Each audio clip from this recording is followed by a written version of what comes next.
The stagecoach smelled of stale sweat, old leather, and the fine, choking dust that had been their only nourishment for 6 days. Emma Brooks pressed her cheek against the hot, vibrating glass, trying to see something besides the endless, rolling brown ocean of the plains. Her body was a collection of new aches, a geography of bruises mapped by the merciless jolting of the wagon. Each lurch was a reminder of how far she had come, and how utterly, terribly alone she was. She was running, not to anything, but from everything, from Boston, from the suffocating weight of polite society, and most of all, from Mr. Elias Abernathy, a man of 54 years, a man whose wealth was spoken of in hushed, reverent tones, and whose hands were as cold and damp as a cellar floor. Her father, blinded by the promise of linking their fading name to such prosperity, had called it a brilliant match. Emma called it a sentence. She had seen the way Mr. Abernathy looked at her, not as a woman, but as a new, prized mare for his stables. So she had fled, with the small inheritance from her grandmother, sewn into the very lining of the fine blue traveling suit that was now gray with grime. She had bought a ticket west, as far west as the money would take her. She had told the ticket agent she was meeting her husband, a lie that felt bitter on her tongue. Freedom. She had thought. The word had seemed to shine in her mind. A golden promise. Now, looking at the land, she felt no freedom. This place was not empty. It was full of a vast, watching stillness that terrified her. It was a land that did not care for her hopes, or her fears. It was a land that could swallow her whole and never mark the place. The coachman yelled something incoherent. The wagon gave a final, spine-jarring shudder and groaned to a halt. "Rollins Fork," he bellowed. "End of the line. Far as she goes." Emma gathered her small reticule, her hands shaking. This was it. She stepped down onto a flimsy boardwalk, and her kid leather boots sank slightly into the grime. Rollins Fork was not a town. It was an argument with the wilderness, spelled out in raw lumber, muddy canvas, and filth.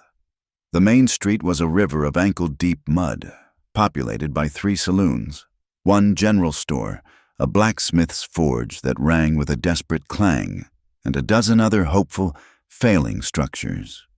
The air smelled of sawdust, whiskey, unwashed bodies, and horse manure. Men were everywhere. Miners in filthy denim, trail hands with spurs that jingled, merchants in sweat-stained shirts, and they all stopped, just for a second, to look at her. She was a painted bird in a flock of crows. Her ruined suit was still finer than anything in this town. She felt their eyes on her like hands, and she pulled her shawl tighter. This was not the freedom she had imagined. This was just a different kind of cage, a much larger and more dangerous one. She kept her eyes down, looking for the building that passed for a hotel. She just needed a room, a lock on a door, a place to wash the grit from her skin and her mind. As she navigated a particularly deep patch of mud, clutching her bag, she looked up and froze. He was not part of the town's chaos. He stood across the street, in the shadows of the livery, watching the stagecoach arrive. He was as still as the mountains that loomed miles beyond the town. A silent, stark silhouette against the bright, cruel sun. He was tall, leaner than the beefy men in the saloons, and he moved with a fluid grace that seemed impossible. He was, she realized with a jolt, an Indian. Not the kind from the books she had read back east, the noble savages penned by romantic authors. This man was real, and the reality of him was sharp and dangerous. His black hair was long, bound by a simple leather tie. He wore buckskins, worn smooth and dark with use, not decoration. His skin was the color of the copper earth, and his face was a mask of hard angles and proud, unyielding lines. A rifle rested lightly in the crook of one arm. She could not have said why she stared. Perhaps it was because in a town of restless, noisy men, He was the only thing that seemed truly silent. He must have felt her gaze. He turned his head, slowly, and his eyes met hers across the muddy expanse. Emma felt her breath catch. His eyes were dark, not black, but a deep, clear brown. Yet they held no warmth. He looked at her, but she felt he was looking through her. He saw her fine, ruined clothes, her pale skin, her fear. He saw the stagecoach, the town, the mud. She felt, in that one long second, that he saw the entire clumsy, greedy, fragile invasion that she represented. His expression did not change. There was no curiosity. There was no anger. There was nothing but a profound, ancient stillness. And then he dismissed her. His gaze moved past her, back to the stagecoach, as if she were no more important than a tumbleweed. A hot flush of shame and something else, something sharp and unfamiliar, rose in her throat. The leers of the miners had been repulsive, but this cold, complete indifference was a physical blow. He did not see her as a woman, or even a person. He saw her as a symptom, an irrelevance. She hurried on, finding the hotel, a 2-story wooden box called the Prospector's Rest. The man at the desk had one eye and a dirty beard. He smiled, showing brown teeth. "A room, please," Emma said, her voice sounding thin and reedy. "A room, is it?" he drawled, looking her up and down. "We got rooms, $5 a night, in advance." $5. It was robbery. But she saw the way his one eye lingered on her throat, and she put the coins on the counter without argument. "And," she added, trying to sound firm, "I will require a key." "A key?" He chuckled, slapping a piece of iron on the wood. "Room 7, top of the stairs? Try not to mind the noise. The boys get festive." Her room was small, hot, and smelled of stale beer, but it had a bolt. She slid it home, leaned her back against the rough plank door, and closed her eyes. The image of the Indian man flashed in her mind, his stillness, his silent, damning judgment. Dakota Blackfeather watched the woman disappear into the hotel. He had seen her kind before. They came from the east, carrying their strange smells of soap and starch, their faces pale and soft, unburned by the sun, untouched by the wind. They brought with them their fences, their laws, their pieces of paper that claimed to own the land, the sky, the water. This one was different. Slightly, she was afraid. Yes, but it was not the land she feared. He had seen the way she looked at the miners, her chin held high even as she trembled. She was like a cornered fawn, all brittle pride and hidden terror. He had also seen that she was alone. It was unusual, and it was foolish. This land chewed up the foolish. His purpose was not here. In this festering sore the white men called a town. He was here to watch, to listen. The bluecoats were moving south. He had heard the rumors from the trappers. They spoke of a new campaign, a new treaty to be broken, a new push to scrub his people from the earth that held the bones of his ancestors. His goal was simple: to protect his own, to keep the Teton One safe, to preserve the traditions that the invaders were so eager to erase. This land was his, not by any piece of paper, but by blood, by spirit, by the graves of 1,000 grandfathers. He had come to trade, to turn his winter's work into the bullets and salt his people needed. He despised it. He despised the smell of the town, the way the white men spoke in loud, bragging voices, their eyes always shifting, always counting, always wanting more. They were a people with a hollow hunger that could never be filled. He shifted his weight, the rifle feeling comfortable in his hand. The woman was nothing. Another drop of rain in the flood that was drowning his world. He would finish his business and be gone. Back to the high plains, back to the clean wind and the open sky. Later that afternoon, Emma ventured out again. She needed supplies. She could not stay locked in that room forever. She found the general store, a long, dim building that smelled of coffee beans, cured meat, and dust. A man in a greasy apron, the proprietor, was wiping the counter. "Help you, ma'am?" he asked, his eyes doing the same slow, inventorying crawl as the hotel clerk's. "I need soap, please," Emma said, keeping her voice level. "And do you have any bread?"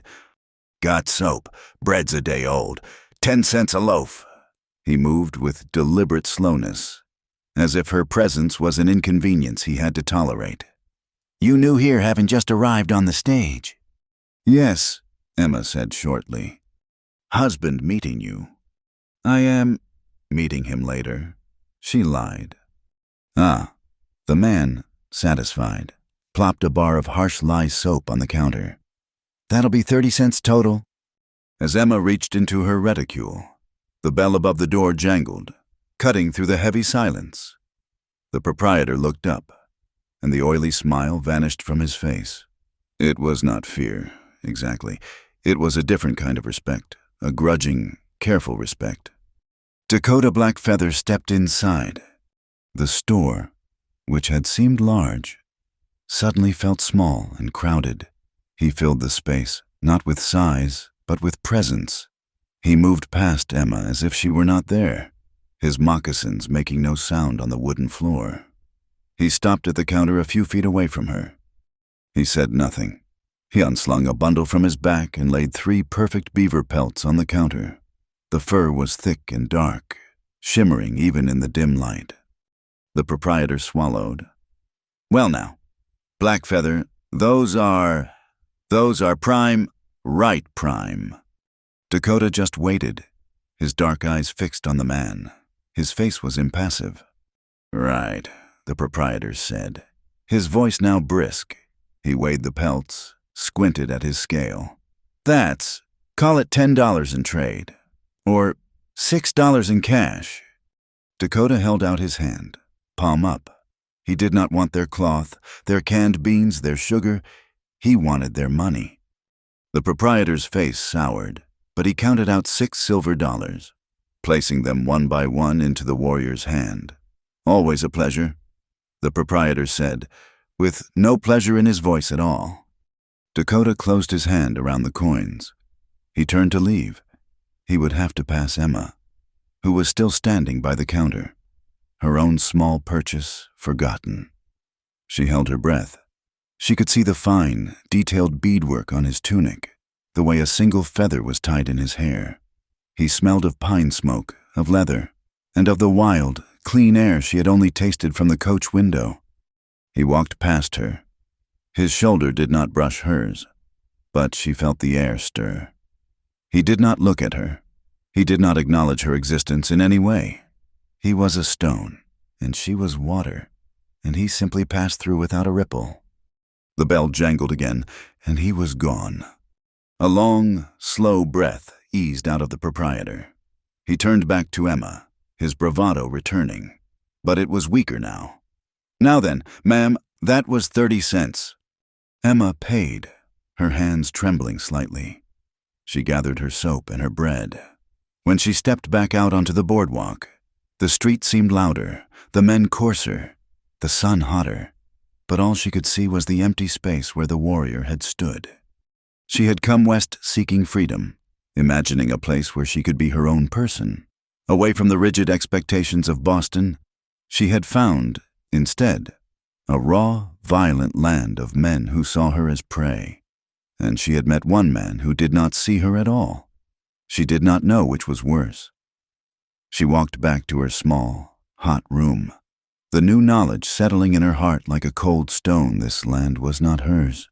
She was a trespasser, and the true masters of this place, like the man called Blackfeather, were not interested in welcoming her. For 3 days, Emma did not leave the room. She subsisted on the stale bread and the gritty water from the pitcher, listening. The sounds of Rollins Fork never stopped. Below her window, the boardwalk vibrated with heavy boots. Across the street, the saloons roared all night, a chaotic chorus of shouting, laughter, and the occasional splintering crash, followed by more laughter. It was the sound of men with no past and no future, living only in a violent, whiskey-soaked present. She was a prisoner, not of the flimsy lock, but of the street outside. Her money was dwindling. The one-eyed clerk would be up for another $5 soon. She had fled a gilded cage in Boston only to land in a splintered, filthy box. She had to do something. She could not go back. She would not go back. But she could not stay here, in this room, until her money was gone and she was forced to… What? She refused to finish the thought. On the fourth day, late in the afternoon, she could not bear the stench of her own confinement any longer. She needed air. She needed to see the sky, the mountains, something that was not a stained wallpaper or a muddy street. She unbolted the door. She moved quickly, keeping her head down, her shawl pulled tight. The town was in its afternoon lull. The miners not yet back from their claims. The night's drinkers not yet fully roused. She walked past the general store, past the last saloon, her boots sinking into the thick, drying mud. She did not stop until the last raw building was behind her and the sounds of the town faded, replaced by the whisper of the wind through the tall, dry grass. She found a small rise, a hillock of stone and sparse brush that overlooked the plains. From here, the town was just a small, ugly scab on the vast skin of the earth. The mountains in the distance were blue and purple, serene and ancient. She breathed deep, the air sharp and clean. For a moment, she felt a sliver of the peace she had been seeking. Then she saw the smoke. It was miles to the south, but it was not the thin, white plume of a campfire. It was a thick, greasy column of black, rising fast, staining the clean blue sky. It meant a fire, a big fire. A sound followed, faint on the wind, a popping, crackling noise. It sounded, she thought, like the fireworks her father used to set off on the 4th of July. But the sound was too rapid, too persistent, too angry. It was gunfire. A cold dread, heavier and more profound than her fear of the town, settled in her stomach. She stared, frozen. As the wind shifted, it brought the smell of burning pine and something else, something foul. And it brought the sound of screaming. She should have run. She should have returned to the flimsy safety of her room, bolted the door, and hidden. But she could not move. She was watching a piece of the world being torn apart. She saw them then, small figures on horseback, moving against the backdrop of the smoke. Blue uniforms, cavalry. They were circling something she could not see, something hidden in a dip by a creek bed. They were firing into it, again and again. This was not a battle. It was an extermination. Dakota Blackfeather had not returned to his people. He was camped in the high rocks, 2 miles west of the town. Watching, he had seen the patrol of 40 bluecoats ride out from the fort at sunrise, and he knew they were not on a mapping mission. Their bellies were full of whiskey from the saloons and their hearts were full of hate. He had spent his $6 silver not on salt, but on cartridges. When he saw the smoke rise from the cottonwood grove that sheltered his village, his heart did not break. It turned to iron. He was on his horse in an instant, the animal leaping from a standstill into a dead run. He did not hope to win. He was one man. He hoped to draw them off, to make them chase him, to give the old, the women, the children, time to get to the deep cut of the river and flee. He rode low, the rifle in his hand, the wind tearing at his hair. He was no longer a man. He was an arrow. He was the vengeance of the land itself, and he aimed himself at the heart of the noise and the fire. Emma had lost all sense of time. She was weeping, her hands over her mouth, as she watched the atrocity unfold. How long had she stood there? 5 minutes, an hour. The firing was sporadic now, the screaming replaced by a lower, more terrible wail of grief. She heard new sounds, hoofbeats, coming from the direction of the smoke, but heading toward her, toward the town. She dropped, pressing herself flat against the rocks, her heart hammering against her ribs. 4 soldiers. They were not riding fast. They were laughing, passing a bottle between them. They were covered in sweat and soot. One of them, a corporal with a thick red beard, was pulling his horse, which was fighting him, and he was pulling something else. Emma's mind could not process what she was seeing. A rope was tied to his saddle horn. At the end of it was a person, a girl, an Indian girl, perhaps 16 years of age. Her buckskin dress was torn from her shoulder, her black hair undone and full of burrs. She was alive, stumbling, fighting the rope, her wrists raw. "She is a fighter. This one," the corporal laughed, taking a long pull from the bottle. "Gonna be fun breaking her." Another soldier, younger, pointed. "Hold up, Silas, look!" He was pointing at Emma. She was frozen. She had risen to her knees, her blue traveling suit, her pale skin. She stood out against the brown grass like a painted target. The corporal, Silas, stopped. He grinned, a slow, terrible grin that showed tobacco-stained teeth. His eyes crawled over Emma. "Well, now," he said, his voice soft. "What have we got here, a pretty little bird, fallen from her nest?" He slid from his horse. The Indian girl sank to her knees, choking for breath. "You lost ma am?" he asked. I am just..." Emma's voice was a dry croak. "She is one of them town women," another soldier said. "This one ain't no saloon girl," Silas said, his eyes still on Emma. He walked toward her, coiling the rope in his hand. The girl at the end of it forgotten for a moment. "This one's quality." He was close now. He smelled of sweat, whiskey, and the sick, sweet smell of the smoke. "Please," Emma whispered. "Do not..." "Do not what?" he chuckled. "We just finished clearing out a nest of vipers. Hard work. We deserve a reward." He reached out and touched a loose strand of her hair. "And you, you are a right fine reward." In that second, the world clarified for Emma. Her Boston breeding, her father's name, her fine, ruined clothes, they meant nothing. Here, now. She was exactly the same as the girl kneeling in the dirt. She was a thing, a prize, a reward to be broken. Her terror vanished, replaced by a cold, sharp rage. She slapped his hand away. "Do not touch me!" The man's smile vanished. His eyes went flat and cold. "Feisty. Is she? I like that." He lunged, grabbing her arm. "The red one fought too." Emma screamed. She twisted, pulling back, but his grip was like iron. "Get her, boys!" he yelled. "We will have us a party." Emma kicked, her boot connecting with his shin. He grunted, his grip tightening, and he raised his hand to strike her. A shot rang out. It was not a soldier's rifle.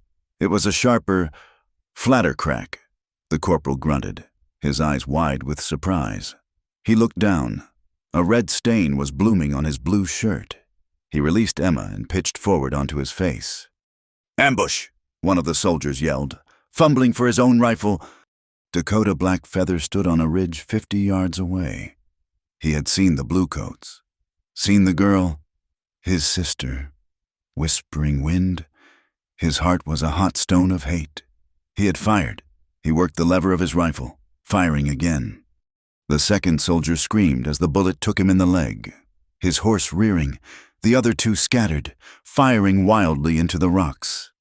Dakota did not stay. He ran, dodging, using the cover, trying to get to his sister. A bullet sang past his ear. Another struck the rock beside him, sending stinging chips into his face. He kept moving. He had to get to her. Emma had scrambled away, falling into a shallow, dry creek bed, the thorns of the brush tearing at her face and clothes. She heard the bullets, the screaming. She pressed herself into the dirt, sobbing. She heard a crash in the bushes above her. "She went down here," a man's voice yelled. It was one of the soldiers. "Find her!" She crawled backward, desperate, deeper into the thicket. She rounded a bend in the gully and ran straight into something hard. She looked up, stifling a scream. It was him, the warrior from the store, Dakota Black Feather. He was leaning against the dirt wall of the creek bed, his rifle gone. His face was a mask of agonizing pain, his skin gray under the copper.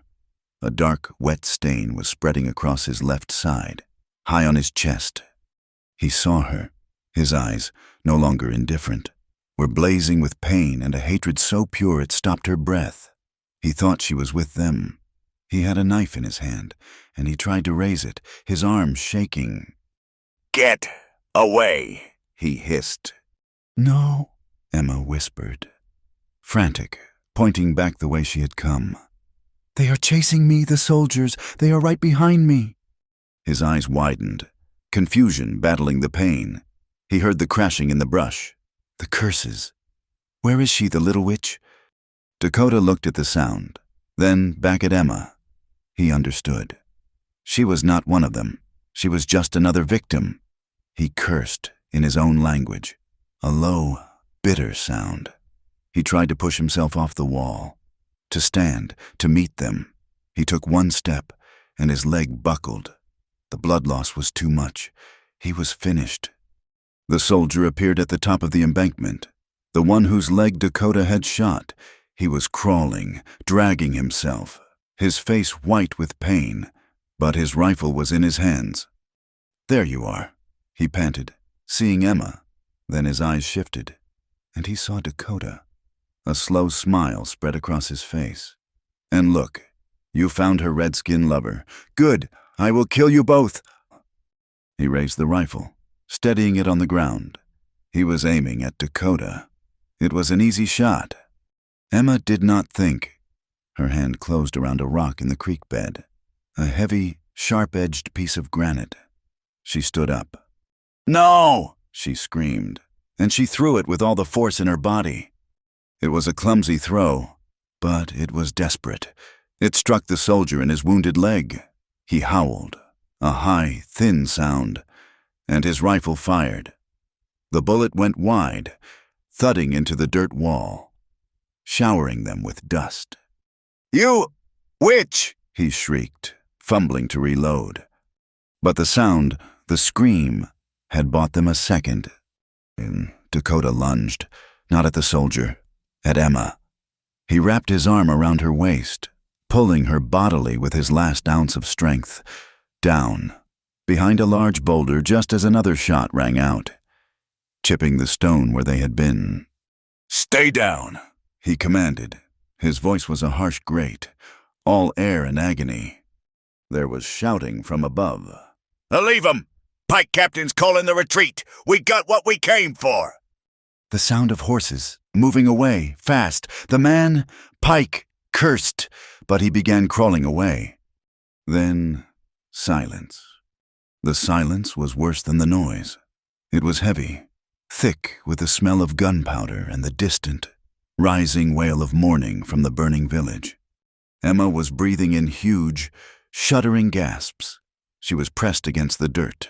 Her hands were raw and bleeding. Her expensive suit was torn and stained. She looked at Dakota. He had slumped against the rock, his head back. His eyes were closed. The hand he had clutched to his side was dark with blood, which was now dripping, thick and steady, onto the dry earth. "Oh, heaven," she whispered. He was dying. She moved, her body acting on its own. She reached for the hem of her thick petticoat and ripped, the sound of tearing cloth obscenely loud in the quiet. She tore a long, thick strip. "You cannot," she said, her voice shaking. "You cannot die." She wadded the cloth. She put her hands on his shoulder to move him, to get to the wound. His eyes flew open. A low roar of pain and fury tore from his throat. He grabbed her wrist, his grip surprisingly strong. "Do not touch me," he growled. "I am trying to help you," Emma yelled, her terror and rage finding a single voice. "You are bleeding, hold still." She shoved his hand away and pressed the wadded cloth against the wound. Hard, putting all her weight on it. Dakota arched off the ground. A strangled scream caught in his throat. He stared at her. His vision was blurring. He saw a pale, dirt-smeared face. He saw blue eyes, wide with fear, but also with a fierce, burning light she did not know she possessed. She was the enemy. She was the reason for all of this, and she was pressing her own clothes into his wound, her small hands steady and strong. He could not fight her. He could not fight the darkness that was pulling him down. The world was spinning, turning gray. "They took," he managed, the words barely audible. "Whispering wind, my sister." Emma's heart stopped. The girl, the Indian girl tied to the saddle, the girl the soldier was going to break. "The girl on the horse," Emma breathed, her hand still pressing down, her knuckles white. "She is your sister." But Dakota Blackfeather did not answer. His head fell to the side. He was unconscious. The sun was touching the tops of the mountains, bathing the smoking prairie in a terrible, bloody light. Emma was alone, miles from the hostile town, at the edge of a massacre, and she was kneeling in the dirt, her hands covered in the blood of a dying warrior. Her old life, her old self, was gone, burned away with the village. She had come west to find freedom, and she had found this. The world was a symphony of agony. Dakota's first sensation was of fire, a white-hot poker buried in his shoulder, radiating outward with every beat of his heart. The second was the smell. Not pine smoke or clean wind. It was the heavy, iron-rich smell of his own blood, mixed with the faint, foreign scent of lavender water. He forced his eyes open. The world was gray, the last light of dusk fading from a sliver of sky above the gully. He was not where he had fallen. He was propped against a rock, and the white woman was kneeling in front of him. Her face was a pale oval, streaked with dirt and his blood. Her hands were on him, pressing a wadded cloth part of her own strange, layered clothing into his wound. He tried to speak, to tell her to get away, but his tongue was a dry, thick thing in his mouth. He was cold. A deep, bone-chilling cold was setting in, a sure sign that his spirit was preparing to leave the flesh. Emma saw his eyes flutter. "Stay awake," she commanded, her voice a low, fierce whisper she did not recognize as her own. "You cannot sleep. Do you understand me?" He just stared at her, his dark eyes clouded with pain and a hatred so deep it was almost impersonal. He hated what she was, what she represented. "I have to move you," she said, her mind racing. The gully would be a river of cold air by midnight. The wolves would be drawn by the smell of blood. She looked at the bodies of the soldiers, lying twisted on the prairie grass 100 yards away. She felt nothing, no pity, no horror, just a cold, hard knot of necessity. She looked at him. He was a large man, and she was one woman, exhausted and small. But she had seen his horse. It was still nearby, drawn by the presence of its master, its reins trailing. "Can you stand?" she asked. He gave a harsh, dry laugh that turned into a grimace of pain. "You have to try," she said. She put her shoulder under his good arm, grabbing his belt. "Help me." The next hour was a blur of nightmare. He was a dead weight, barely conscious. He groaned, a low, animal sound, as she pulled and dragged him, her boots slipping in the loose scree. She fell twice, his weight crushing her, but she wriggled out and pulled again. She was sobbing, not from fear, but from exertion. She got him to the horse, a lean, intelligent-looking Appaloosa that watched her with wary eyes. She knew nothing of horses, but she spoke to it, her voice the same low, steady tone she had used on him. "I am helping him. You have to let me." She could not get him into the saddle. It was impossible. He tried to help, his hand grabbing the saddle horn, but his legs were water. She saw the blanket roll and the waterskin tied behind the saddle. She made a decision. She untied the blanket and spread it on the ground in a small alcove of rocks, a shallow overhang that offered meager protection from the wind.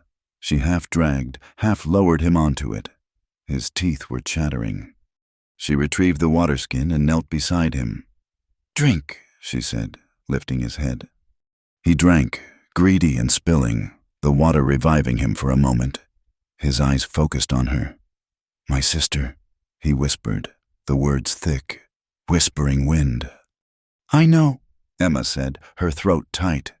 "The soldiers, they took her." His eyes closed. A single tear of pure rage and grief cutting a clean path through the grime on his cheek. "The fort," he breathed. "They will take her to the fort." We will worry about that later," Emma said, though she knew later was a luxury they did not have. "You must rest." The wound was bleeding again, sluggishly, soaking the makeshift bandage. She knew she had to clean it, to bind it properly. She tore another long, wide strip from her ruined petticoat, the fine Boston linen meant for tea parties and balls, and sacrificed it to the raw, torn flesh of this stranger. She uncorked the water skin and poured a small, steady stream over the wound. He roared. He arched off the blanket, his good hand flailing, catching her across the cheek. It was not a slap. It was a desperate, pained spasm, but it sent her reeling back, her head striking the rock. She saw stars, and her own temper, stretched thin by terror and exhaustion, snapped. "Hold still," she shrieked, scrambling back to him. "It will fester if I do not clean it. Do you want to die here, in this ditch, from poison in your blood?" He stared at her, shocked by her fury. The pale, soft woman from the town was gone. In her place was a blood-streaked fury, her blue eyes flashing in the twilight. He was too weak to fight her. He let his head fall back, his jaw clenched so tight his muscles stood out like cords. Emma cleaned the wound. It was a deep, terrible gouge, plowing through the muscle of his shoulder. But the bullet had passed through. That was a mercy. She packed it as best she could with a clean piece of cloth and then bound it, wrapping the long strips of linen around his chest and shoulder, pulling them so tight he grunted with every pass. When she was finished, her hands were shaking, and she was slick with his blood. The night had truly fallen. It was cold, a deep, penetrating cold that found its way through her thin suit. Dakota was shivering violently, his body going into shock. The blanket was not enough. Emma looked at him, at this savage, this stranger, this man who hated her. He was her only protection, and she was his only hope. She had fled Boston to escape a man's touch, the cold, damp hands of Elias Abernathy. Now, she made her choice. She lay down on the hard ground beside him, pulling the edge of the blanket over herself. Then, steeling herself, she moved closer, pressing her body against his long, cold back, sharing her warmth. She threw her arm over his waist, holding him, holding them both together. His body went rigid. He hissed, a low warning sound. "We will freeze to death if I do not," she said, her voice flat, her cheek pressed against the rough buckskin of his shirt. "I am trying to stay alive, and you are too stubborn to die, so be still." For a long minute, he remained stiff, his muscles coiled. Then, slowly, as the small warmth from her body began to seep into his, he relaxed, just a fraction. He did not turn to her. He did not acknowledge her. He simply accepted the heat, as a wolf might accept the sun. Emma closed her eyes, her mind a blank, exhausted void. She slept, there in the dirt, her arms around a man who was, by every law she had ever known, her mortal enemy. He woke her. His fever dreams were violent. He thrashed, crying out in his own language, words of battle and loss. He was back in his burning village, fighting, trying to find his sister. "Tani, Tani!" he yelled, his voice breaking. "Hush," Emma said, holding him down. It was like holding a wild horse. "Dakota, your name is Dakota. You are hurt. Be still." His name, spoken in her strange, soft voice, cut through the delirium. He opened his eyes, blazing with fever. He saw her, a shadow in the moonlight, her hair undone and tangled. "Who?" he rasped. "Emma," she said. "My name is Emma Brooks. I am not with them. The soldiers, they tried to kill me too." He stared at her, his mind struggling to grasp the shape of things. The woman, the rock, the gunfire. He remembered her throwing the rock. He remembered her screaming, "No." He closed his eyes, the fever pulling him back under. But the fight had gone out of him. For 2 days, they stayed in the gully. He was too weak to move, and the fever raged. Emma ventured out only to get water and to retrieve his rifle, which she had seen lying on the ridge. She did not know how to use it, but she knew it was valuable. She found his horse and tethered it nearby. On the 3rd day, the fever broke. He woke at dawn, his skin cool and damp, his eyes clear. He was weak, weaker than a newborn kitten, but he was himself. He looked at her. She was asleep, sitting up, her head against the rock, her face pale and hollowed by exhaustion. She was a ruin. Her fine clothes were rags. Her hands were cut and black with dirt.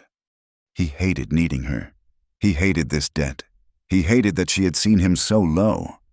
When she woke, she met his gaze without flinching. "The horse is here," she said, her voice hoarse. "Your rifle is here." He nodded, a curt, small movement. "Water." She gave him the water skin. He drank, and then looked at the binding on his shoulder. It was clean. She had used the last of the water to wash it. "You must go," he said, his voice a rasp. "Back to your town." Emma gave a short, bitter laugh. "My town. It was never my town, and I cannot go back. The soldiers who saw me, they will be there. They will not want a witness to this. And even if they did, what do you think the good people of Rawlins Fork would do to a woman who spent 2 nights in the wilderness with you?" He had no answer. She was right. She was an outcast now. Same as him. She had crossed a line, and she could never go back. "I need to get to the fort," he said, his voice flat. "My sister." "The fort!" Emma was horrified.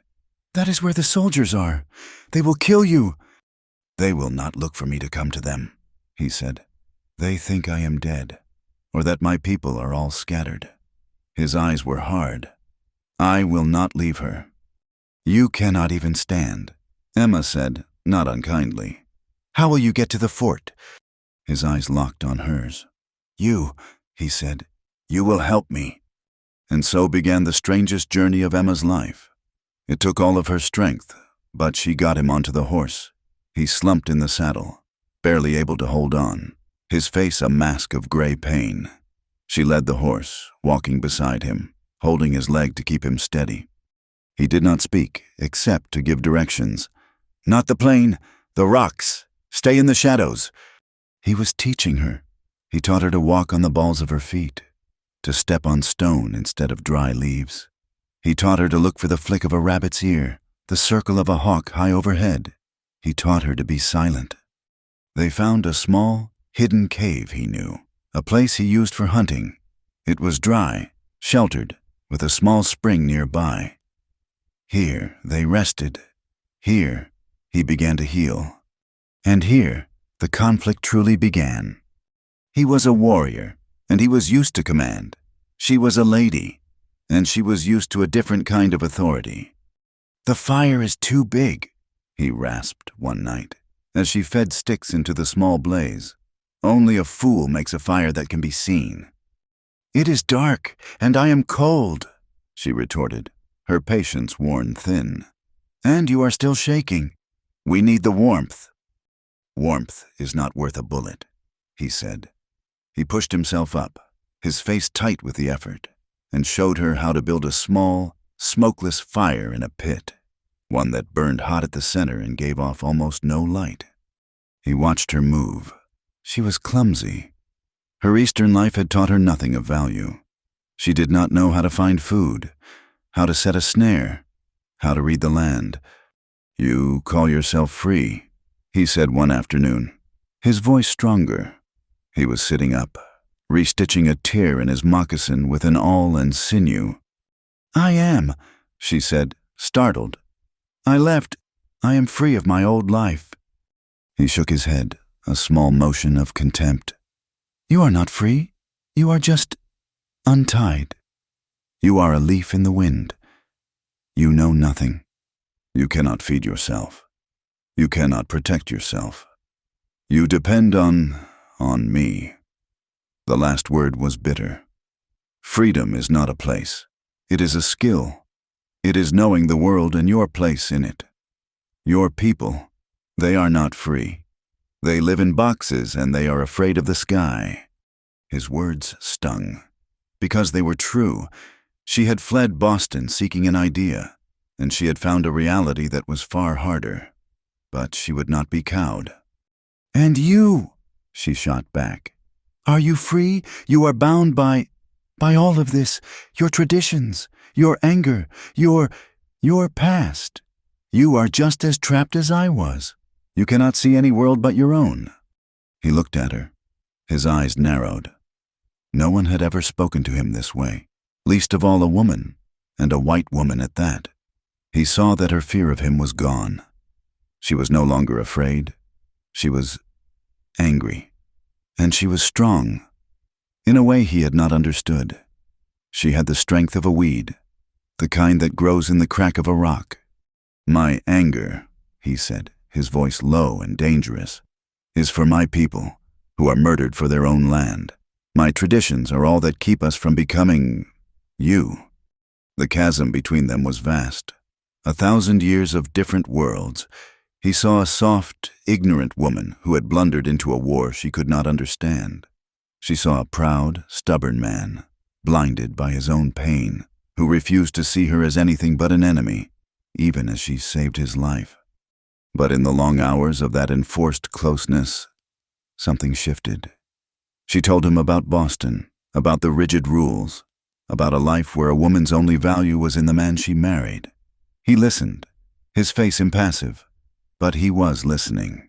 He had never imagined a world so complicated and so pointless. And she watched him. She saw how he moved, even when wounded, with a grace and economy of motion that was like a panther. She saw how he thanked the spring for its water, how he watched the stars as if they were old friends. He was not a savage. He was a part of this land in a way she could not even comprehend. One evening, he was checking the loads in his rifle. His shoulder was healing. He could move his arm again, stiffly. He looked at her, watching him. "You must go," he said, his voice quiet. "I am strong enough now. I will go to the fort. You must go north. Find the stage road. You are not safe with me." "I am not safe without you either," Emma said, just as quietly. "I have nowhere to go. Dakota, you are all I have. And you are going after your sister. You cannot do it alone. You are still weak. You will need help." He stared at her. "Why?" he asked. "Why would you help me after my people, your people?" "Because," Emma said, meeting his dark gaze, "I am not one of them. Not anymore. And you are not what they say you are. They took your sister, and they tried to kill me. As far as I am concerned, we are on the same side." He did not smile. He did not agree. He simply nodded. Once. He handed her his knife. "If you are coming," he said, his voice flat, "you will learn to use this. The world you came from is gone. This is the only world there is." Emma took the knife. The handle was smooth, worn to the shape of his hand. It was heavy. It was real. She was no longer Emma Brooks of Boston. She was a woman in the wilderness, holding a warrior's knife, allied with a man who was her enemy, on a desperate quest to save a girl she had never met. And for the first time in her entire life, she was not afraid. They traveled by night, and not on the horse. He was strong enough to walk now, though he favored his left side, and the horse was a liability, too large and too easily seen. He was teaching her to be a shadow. "No," he whispered, his voice a dry rasp in the darkness. His hand clamped down on her arm, pulling her back against the rough bark of a pine. "You walk like a bison. You strike your heel. The earth feels it.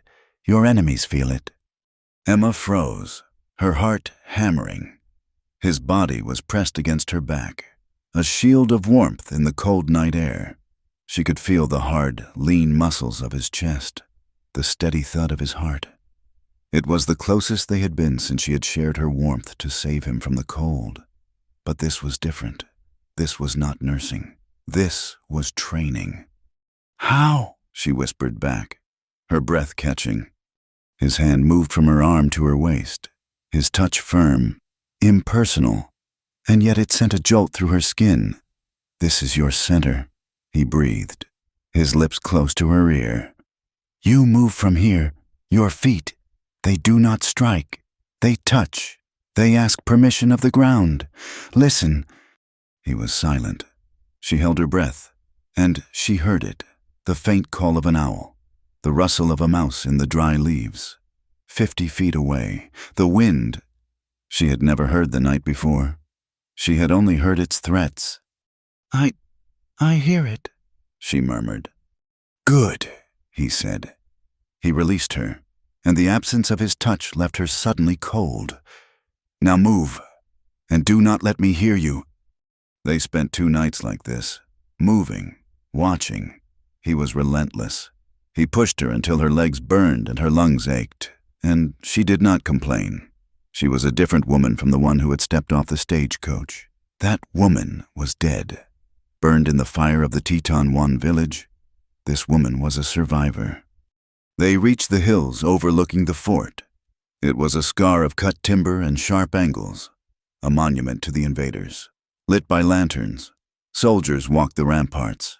A flag, her country's flag, snapped in the wind. It meant nothing to her now.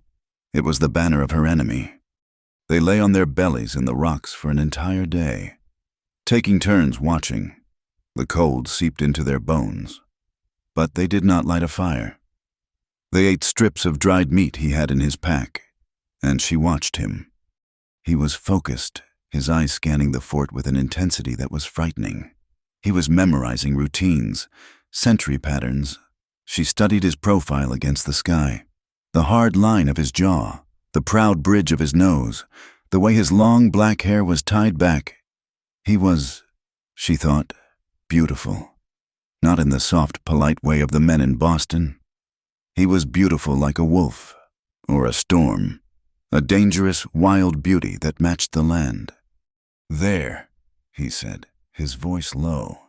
He pointed. "That small building, behind the main house."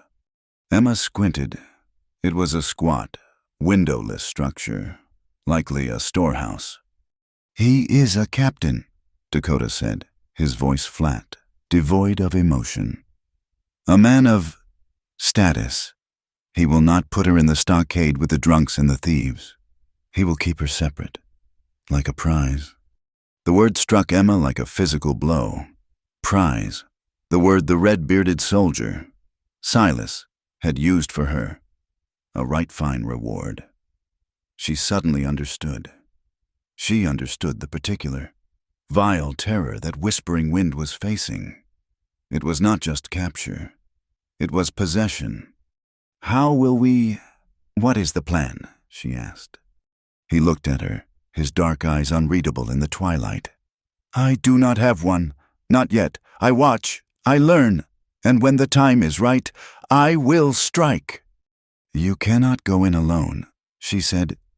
I have always been alone," he said. "You are not alone now," she said, her voice quiet but fierce. He held her gaze for a long time. She saw the surprise in his eyes, and something else. A flicker of something. He did not know what to do with her.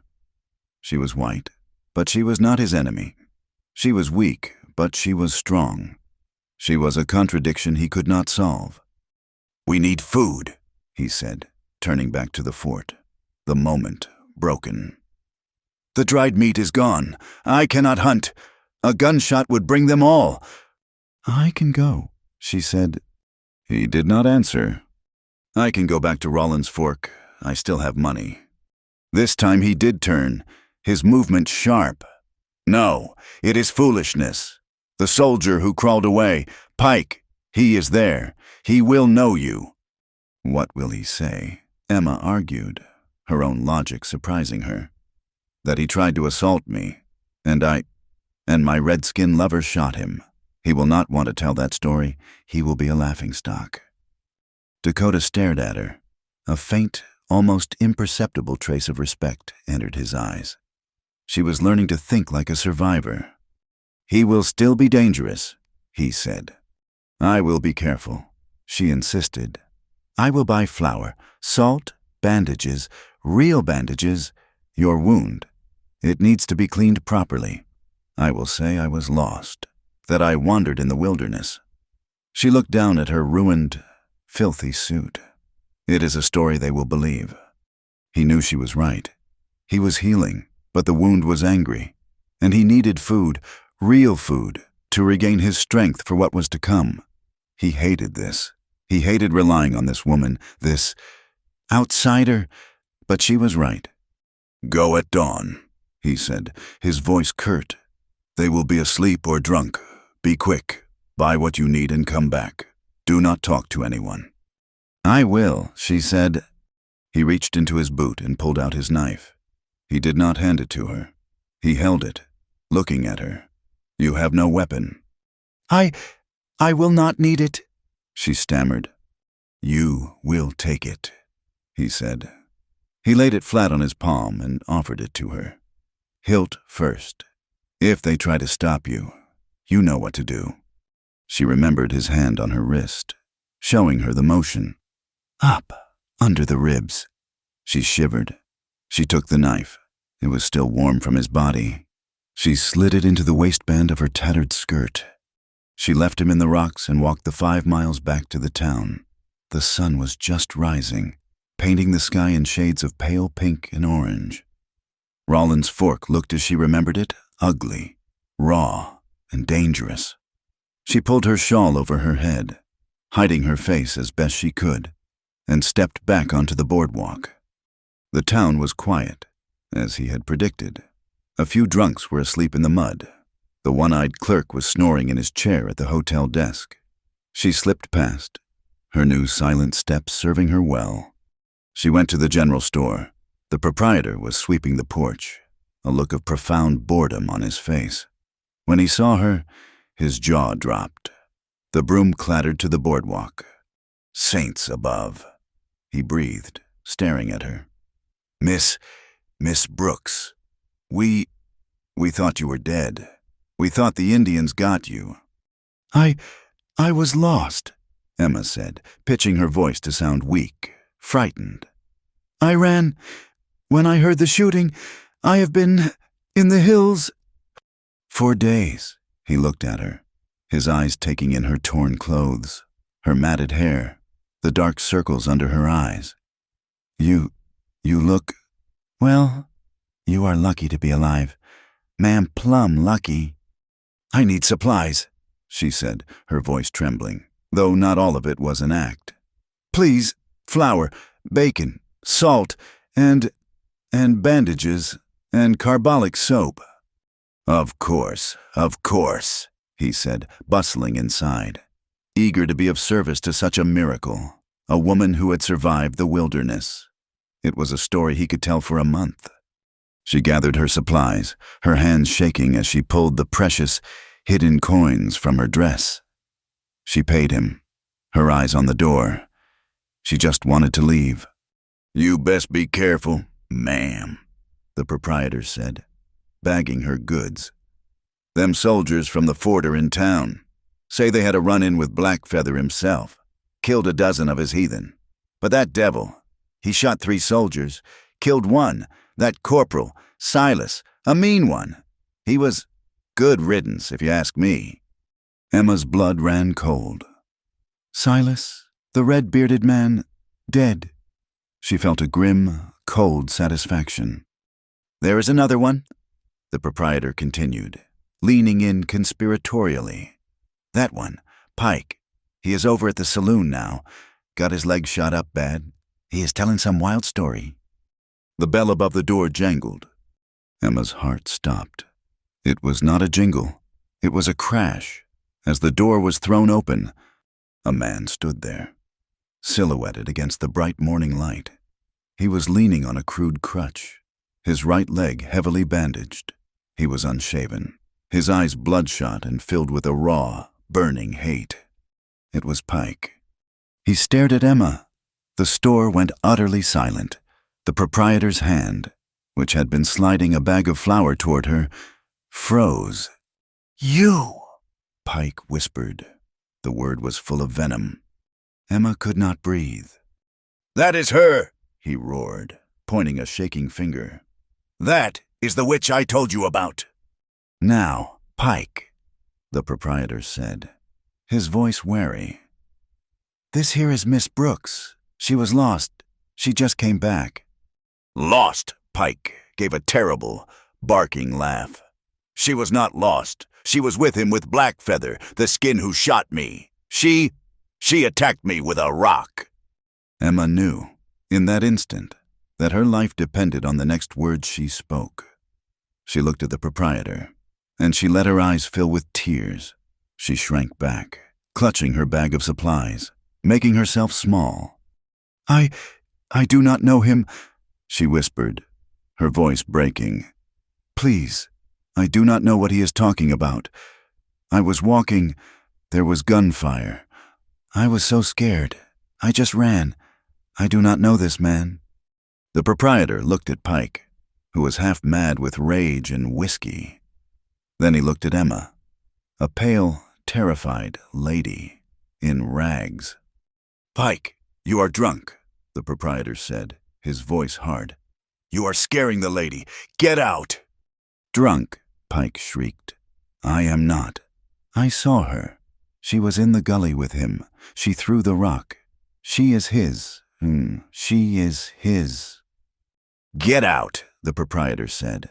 And this time, his hand went under the counter, and it came up holding a shotgun. "I will not have you harass indecent folk. Get out before I put a load of buckshot in your good leg." Pike stared at the gun, then at Emma. His face was a mask of murderous fury. He knew he had lost. He knew they believed her, but his eyes, boring into hers, made a silent promise. "I know, and I will find you." He spat on the floor, turned, and hobbled out of the store, slamming the door behind him. Emma was shaking so violently she had to grip the counter to stand. I am sorry you had to see that, ma'am," the proprietor said, lowering the gun. "That Pike, he is bad news, crazed from the wound, I reckon. Here are your things." "Thank you," Emma breathed. She grabbed the bag and fled. She did not walk. She ran. She ran out of the town, past the last building, into the tall grass. She did not stop running until her lungs were on fire and the town was a small speck behind her. She did not stop until she reached the cover of the rocks. She stumbled the last mile, her body finally giving out. She half fell into the clearing where they had camped. He was there. He was standing, his rifle in his good hand, his body coiled. He had been watching for her. He had seen her running. "They saw you," he stated. His voice was cold, hard. "Yes," she gasped, dropping the bag. "The soldier, Pike, he was there, in the store." Dakota's face darkened. He stepped toward her. "You have brought them." "No," she cried, her terror turning to anger. He accused me and they did not believe him."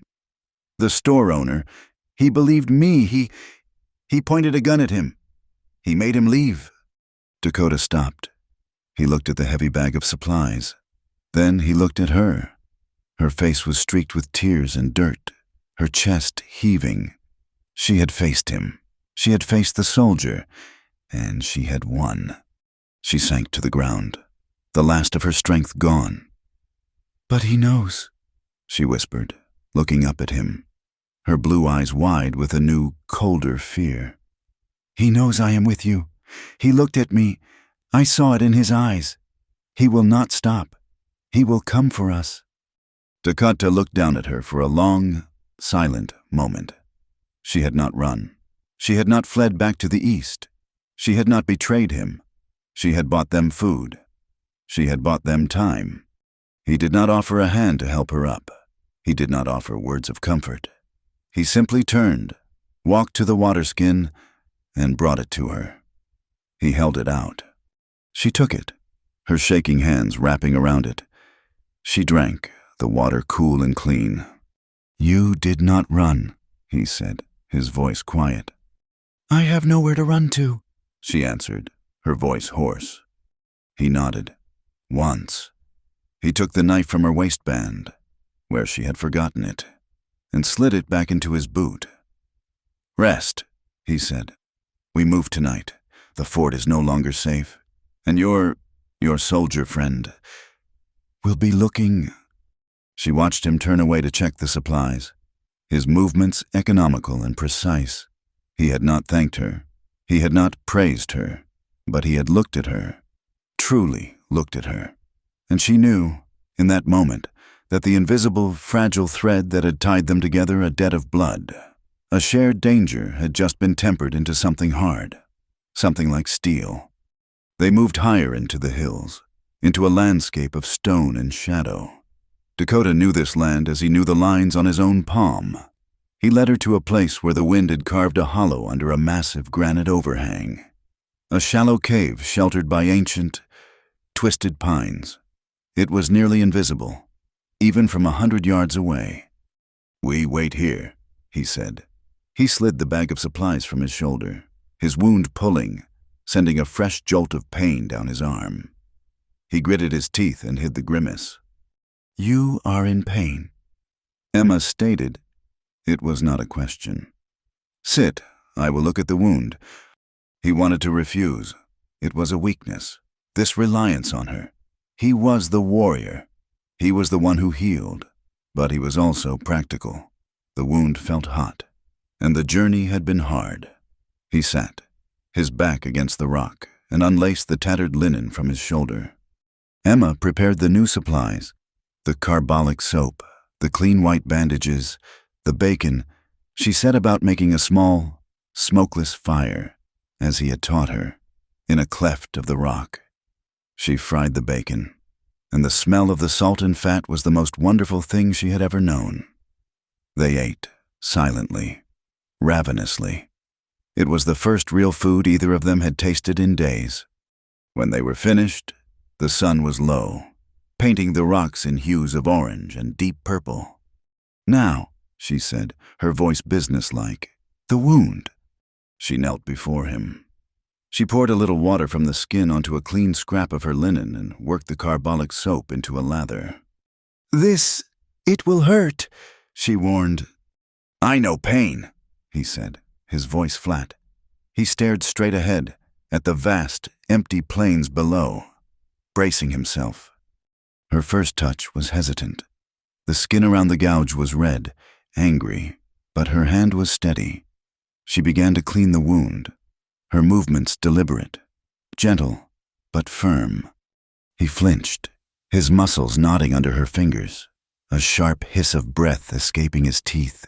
The soap stung like fire, 1,000 new needles driving into his flesh, but he did not pull away. He endured. Emma focused on the task, on the torn flesh, the raw muscle. She was no longer repulsed.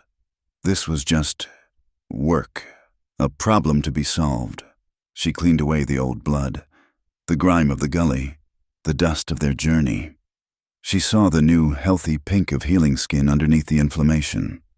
As she worked, she became aware of him in a way she had not allowed herself to before. She was touching him. His skin was warm, smooth, and hard, like oiled wood. She could feel the power in his shoulders, even as he sat, wounded, before her. She was keenly aware of his scent, not just the pine smoke and leather, but a deeper, muskier scent of the man himself, a scent of clean sweat and the earth. She thought, in a strange, detached flash, of Mr. Elias Abernathy. She thought of his soft, pale hands, his damp, cold skin. His touch had been a violation, a crawling, proprietary thing. It had made her want to scrub her own skin raw. Dakota's touch, when he had pulled her from the gully, when his hand had clamped on her arm in the darkness, had been hard, even violent, but it had been clean. It had been impersonal, practical, and yet it had sent a fire through her veins that Mr. Abernathy's cold fumbling never could. She finished cleaning and began to bind the wound with the new, clean bandages. Her fingers brushed his chest as she wrapped the linen around him. He did not move. He was breathing, slow and steady, his eyes still fixed on the horizon. But she could feel the tension in him, the coiled stillness of a predator forced to be still. When she was done, she tied the knot. Her hands lingered for a second, a fraction of a second, on the linen over his collarbone. It looks better," she said, her voice suddenly, stupidly shy. She pulled her hands back as if burned and began gathering the soiled rags. Dakota looked down at the clean white binding. It was tight, secure. Her work was good. He looked at her. She was kneeling in the dirt, her face streaked with soot from the fire, her fine hair a tangled mat. She looked like a wild thing. She had faced him. She had faced his wound, and she had not flinched. He should have been grateful. Instead, he felt a deep, profound, and bitter guilt. This was his fault. This woman, who belonged in one of those fine, soft houses in the East, was kneeling in the dirt, dressed in rags, her hands raw, her reputation, her entire life, destroyed. All because she had been in the wrong place at the wrong time. All because she had saved his life. He had dragged her down into his world, a world of blood and shadow, and she did not belong. She was a painted bird, and he had pulled her from her cage only to trap her in a storm. And the guilt was a chain, a heavy, cold iron chain that bound him as surely as any shackle. He had to save Whispering Wind. That was his purpose. His sister was in the fort, in the hands of that captain, and he, her brother, was sitting in a cave, being tended to by a white woman. A white woman he now had to protect. A responsibility he had not asked for. One that sat beside his mission. In stark and terrible conflict, he could not save his sister and protect this woman. The two thoughts could not exist together. One of them had to be false. He pushed himself to his feet, the movement abrupt, and walked to the edge of the overhang. He stood, his back to her, watching the last light fade from the sky. The fort, miles away, was a collection of tiny, mocking lights. Emma watched him. She saw the tension in his shoulders, the way he stood, favoring his good side. She had done her best, but she knew he was not healed. She sat by the fire, feeding it small twigs. The silence stretched, filled only by the wind whistling through the rocks. She thought about what she had done, what she had become. She had come west for freedom. She had found something else. She had found a man who was as wild as the land itself, a man who represented everything her world feared and despised. And she knew, in the cold, quiet center of her heart, that she was no longer helping him out of gratitude. She was no longer allied with him purely for survival. She cared about him. The realization settled on her, not with a warm glow, but with a cold, terrifying weight. She cared about his pain. She cared about his quest. She cared about the set of his jaw, the anger in his eyes, the deep, hidden well of grief for his people and his sister. It was madness. It was impossible. She was Emma Brooks of Boston. He was Dakota Blackfeather of the Teton One. The gulf between them was not just a muddy street in Rollins Fork. It was a canyon of blood, of race, of 1,000 years of war. She thought of her father. She thought of the shock, the disgust. the shame he would feel. She thought of the women in Boston, with their whispers behind their fans. She thought of Pike and the look in his eyes. She knew what the world called a woman like her: a squaw, a traitor, a thing beneath contempt for both the white world and the red. This feeling, it was not a romance. It was not a story from a book. It was a death sentence. To love him, or even to care for him, was to cut herself off from her own people forever. And to his people, she would always be the enemy. The woman who looked like the ones who burned their homes and stole their children. She had not found freedom. She had found a different, and perhaps more terrible, cage. One built of her own heart. Dakota turned. The firelight caught the angles of his face, leaving his eyes in shadow. He looked at her, sitting small and lost in the firelight. The guilt was a physical sickness in his throat. He had to cut the chain. "You must go," he said, his voice flat, emotionless. Emma looked up, startled. The words were a slap. "Go," she repeated. "Go where we are safe here. You are not strong enough." "I am strong enough," he said, though his shoulder throbbed with a fiery ache. "I go to the fort tonight. You will go north. It is 2 days' walk to the stage road. You can catch a wagon to Cheyenne. You can start again. Change your name." She stood up slowly, her heart turning to ice. After all this, after the town, after the intimacy of cleaning his wound, he was sending her away. "You are casting me out," she said, her voice low. "I am saving you," he said, the words torn from him. "Look at yourself." He gestured, his hand sweeping to indicate her tattered dress, her bare, dirty feet she had wrapped in rags, her matted hair. "This is not your life. This is not. You do not belong here. This is my war, my burden." "Your burden," she repeated, the words striking her. Am I your burden, Dakota?" He flinched. He looked away, back at the darkness. I have brought you nothing but ruin. I have taken your life from you." "My life," she said, and her voice was not pleading. It was sharp, brittle with an anger that surprised them both. "My life was a lie. It was a pretty box, and I was waiting to be sold to the highest bidder. That is what you call a life. That is what you are saving me for, to go back to that to find another town, another master." He turned to face her fully. He had never heard this bitterness in her. "It is better than this," he growled, his own frustration rising. "Here, there is only death. Do you not understand? They are hunting us. That soldier, Pike, he will not stop. And when they find us, when they find you, with me—" He did not need to finish the thought. The image of the red-bearded Silas, of his sister, hung in the air between them. "I am not afraid of them," she lied, though her heart was hammering. "Then you are a fool," he snapped. "You do not know what they are. You do not know what they do." "I know. I have seen it. They will not see a woman. They will see a thing, to be used, to be broken, because you helped me." "And what of you?" she shot back. "You will go to the fort alone wounded. You are the fool. Dakota, you are walking to your own death. You will not even make it to the wall." "That is my concern," he said, his voice hard as the stone under his feet. "My sister, that is my purpose. I cannot be distracted." "Distracted?" The word cut her deeper than burden.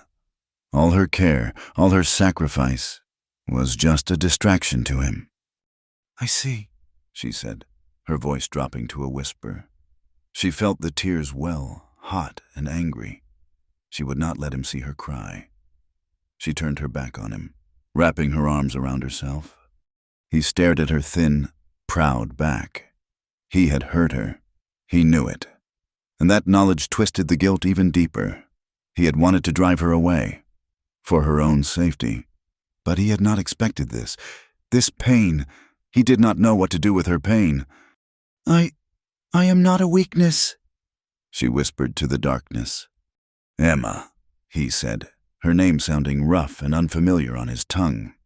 No, she said, spinning back to face him, the tears finally spilling, tracking clean paths through the grime on her cheeks. I am not a weakness, I am not a burden, and I am not a distraction.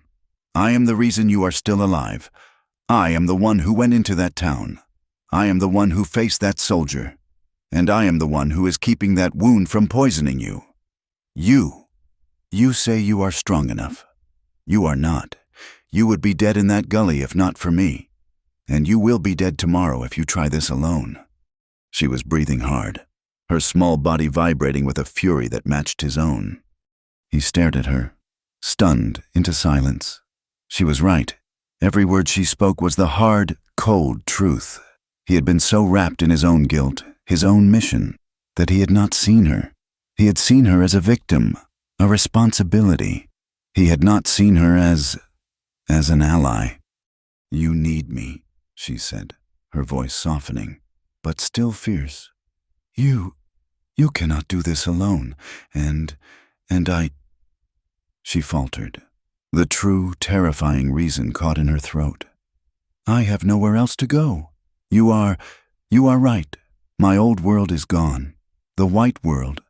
It will not have me, not now, and I do not want it.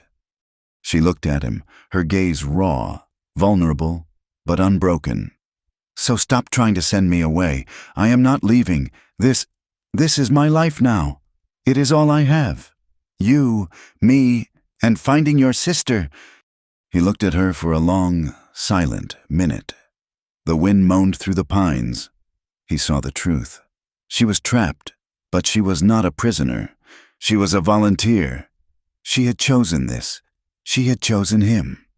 His guilt did not vanish. It was still there, a heavy stone in his gut. But it was joined by something else, something new and strange and frightening. A feeling of connection. This woman, this enemy, this outsider. She was the only person in the world who was not trying to kill him. She was the only person who had looked at him, truly seen him, and not run. He could not accept it. It was too complicated. It threatened to break the cold, hard rage that fueled him. You are, he said, his voice a low rasp, a very stubborn woman. A small, shaky breath escaped her. It was almost a laugh. And you, she said, wiping her face with a dirty hand, are the most stubborn man I have ever met. You will need my help tomorrow. Now, you must sleep. You are still healing. That is an order. She walked back to her side of the fire, her shoulders straight.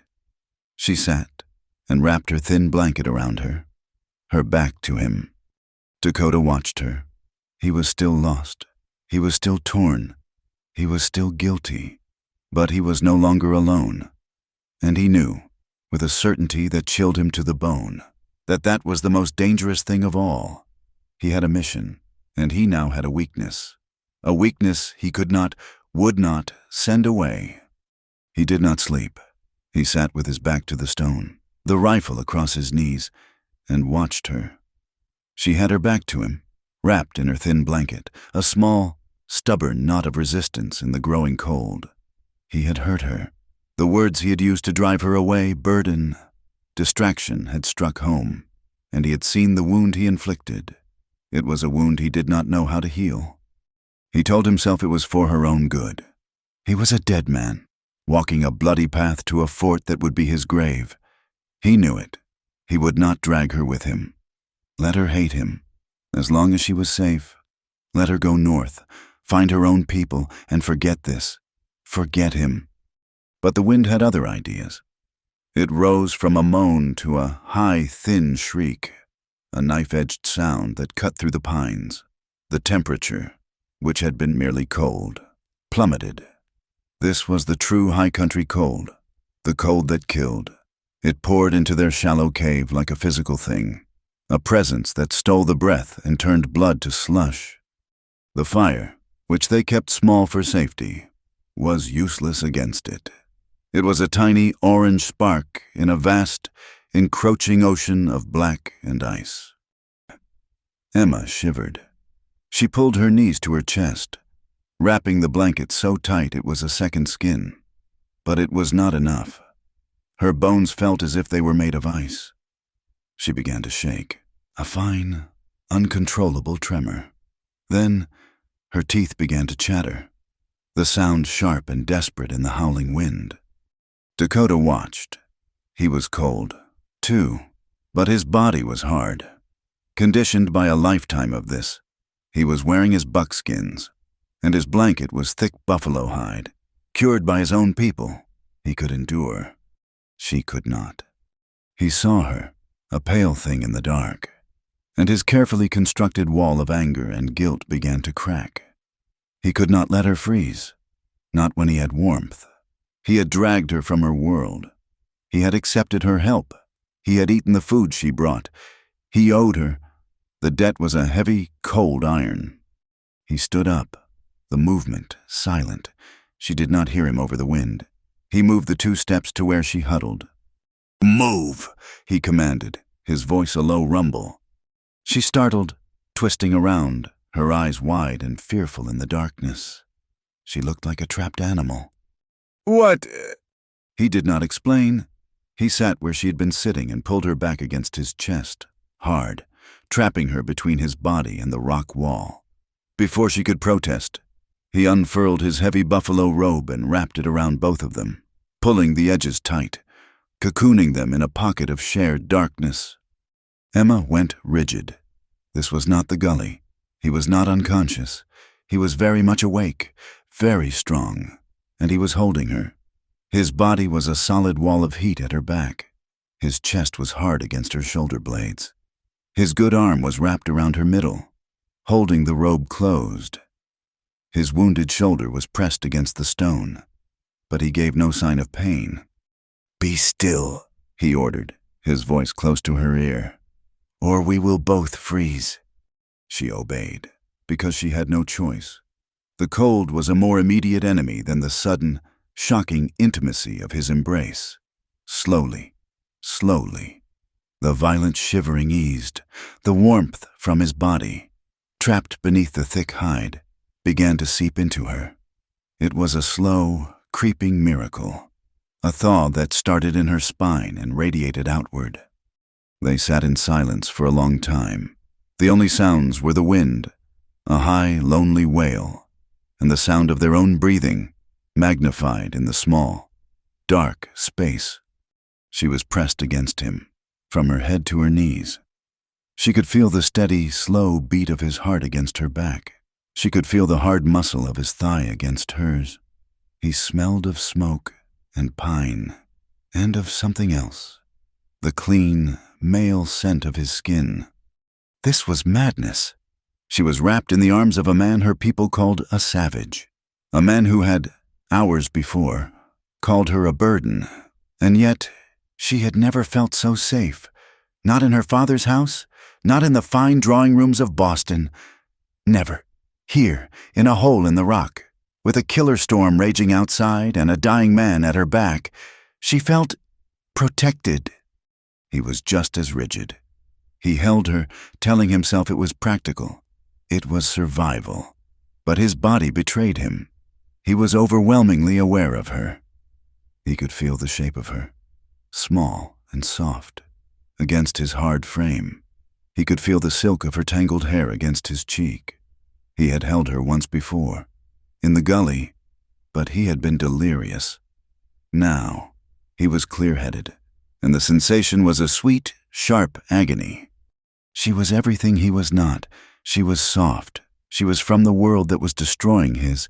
She was the woman he was guilty of ruining. And he wanted her. The admission hit him like a bullet. He wanted her with a force that shook him, a hunger that had nothing to do with food and everything to do with the hollow, aching loneliness of his life. He wanted this one, small, stubborn, brave, foolish woman. Emma felt a tear escape, hot, and then instantly cold on her cheek. It was not a tear of sadness. It was a tear of release, of despair, of a terrible, impossible longing. She had lost everything. Her home, her name, her future. All that was left was this moment, this darkness, this man. She could not bear it. The wall she had built around her own heart, the one that had survived Boston, and Elias Abernathy, and Pike, and the burning village. It crumbled. She whispered it, so low she thought the wind would steal the words. She said it to the darkness, to the robe, to the stone. "I want you so bad." The words were a physical blow. He heard them. They were not for him. Not really. They were a confession, a breath of despair torn from the deepest part of her. His entire body went taut, every instinct, every piece of his training, his grief, his rage, screamed at him to let her go, to push her away, to save them both from this final, impossible complication. His sister was at the fort. His people were dead. This was a betrayal of them all. He did not. His arm, the one holding the robe, tightened. He did not pull away. He pulled her closer. Slowly, deliberately, he moved, turning her, forcing her to face him in their narrow cocoon. Her eyes were wide, luminous in the faint ambient light of the stars on the snow outside. She was not looking at him. She was looking at his chest, ashamed of what she had said. He put his hand under her chin. His fingers were rough, calloused from a lifetime of work and war. He forced her to look at him. He saw her, truly. He saw the terror. He saw the fight. He saw the ruin. And he saw the woman beneath it, the woman who had saved him, who had faced a soldier for him, who had chosen him over her own world. His own defenses, the ones built of iron and grief, shattered. He was just a man, and she was the only warmth in his frozen world. His voice was a rasp, a sound she had never heard from him. It was stripped of anger, stripped of command. It was raw. "Darlin," he breathed, "I'm yours." The endearment, the Darlin, from this hard, cold man, was more shocking than a gunshot. Her breath caught. He leaned in, his face blocking out the last of the light. His hand, the one that had held her chin, slid up, his fingers burying themselves in her tangled hair. His other hand, his good hand, came up to her face. His thumb, rough and warm, traced the line of her cheekbone. It traced her eyebrow. It traced her bottom lip, which was trembling, and where his fingers touched, they left a trail of heat, a feeling so intense it was almost pain. He was not just touching her. He was learning her. He was writing on her skin, a message of possession, of surrender. It was fire. Emma's eyes fluttered closed. This was not the cold, damp pawing of Elias Abernathy. This was not the brutal grasp of Silas. This was a claim. He lowered his head. His lips did not meet hers. Not yet. He paused, his mouth a fraction of an inch from hers. He was giving her a choice. He was giving her a chance to pull away. She did not. She rose, her body arching toward his, closing that last impossible distance. Their kiss was not soft. It was not gentle. It was a collision. It was all the desperation, all the fear, all the loneliness of the past weeks. It was the howl of the wind and the cold of the stone. It was a drowning man's grasp for air. It tasted of salt and bacon and the faint, metallic tang of his blood on her hands. His good arm wrapped around her back, crushing her to him, as if he could absorb her into himself. His wounded shoulder screamed in protest, but he did not care. He devoured her mouth.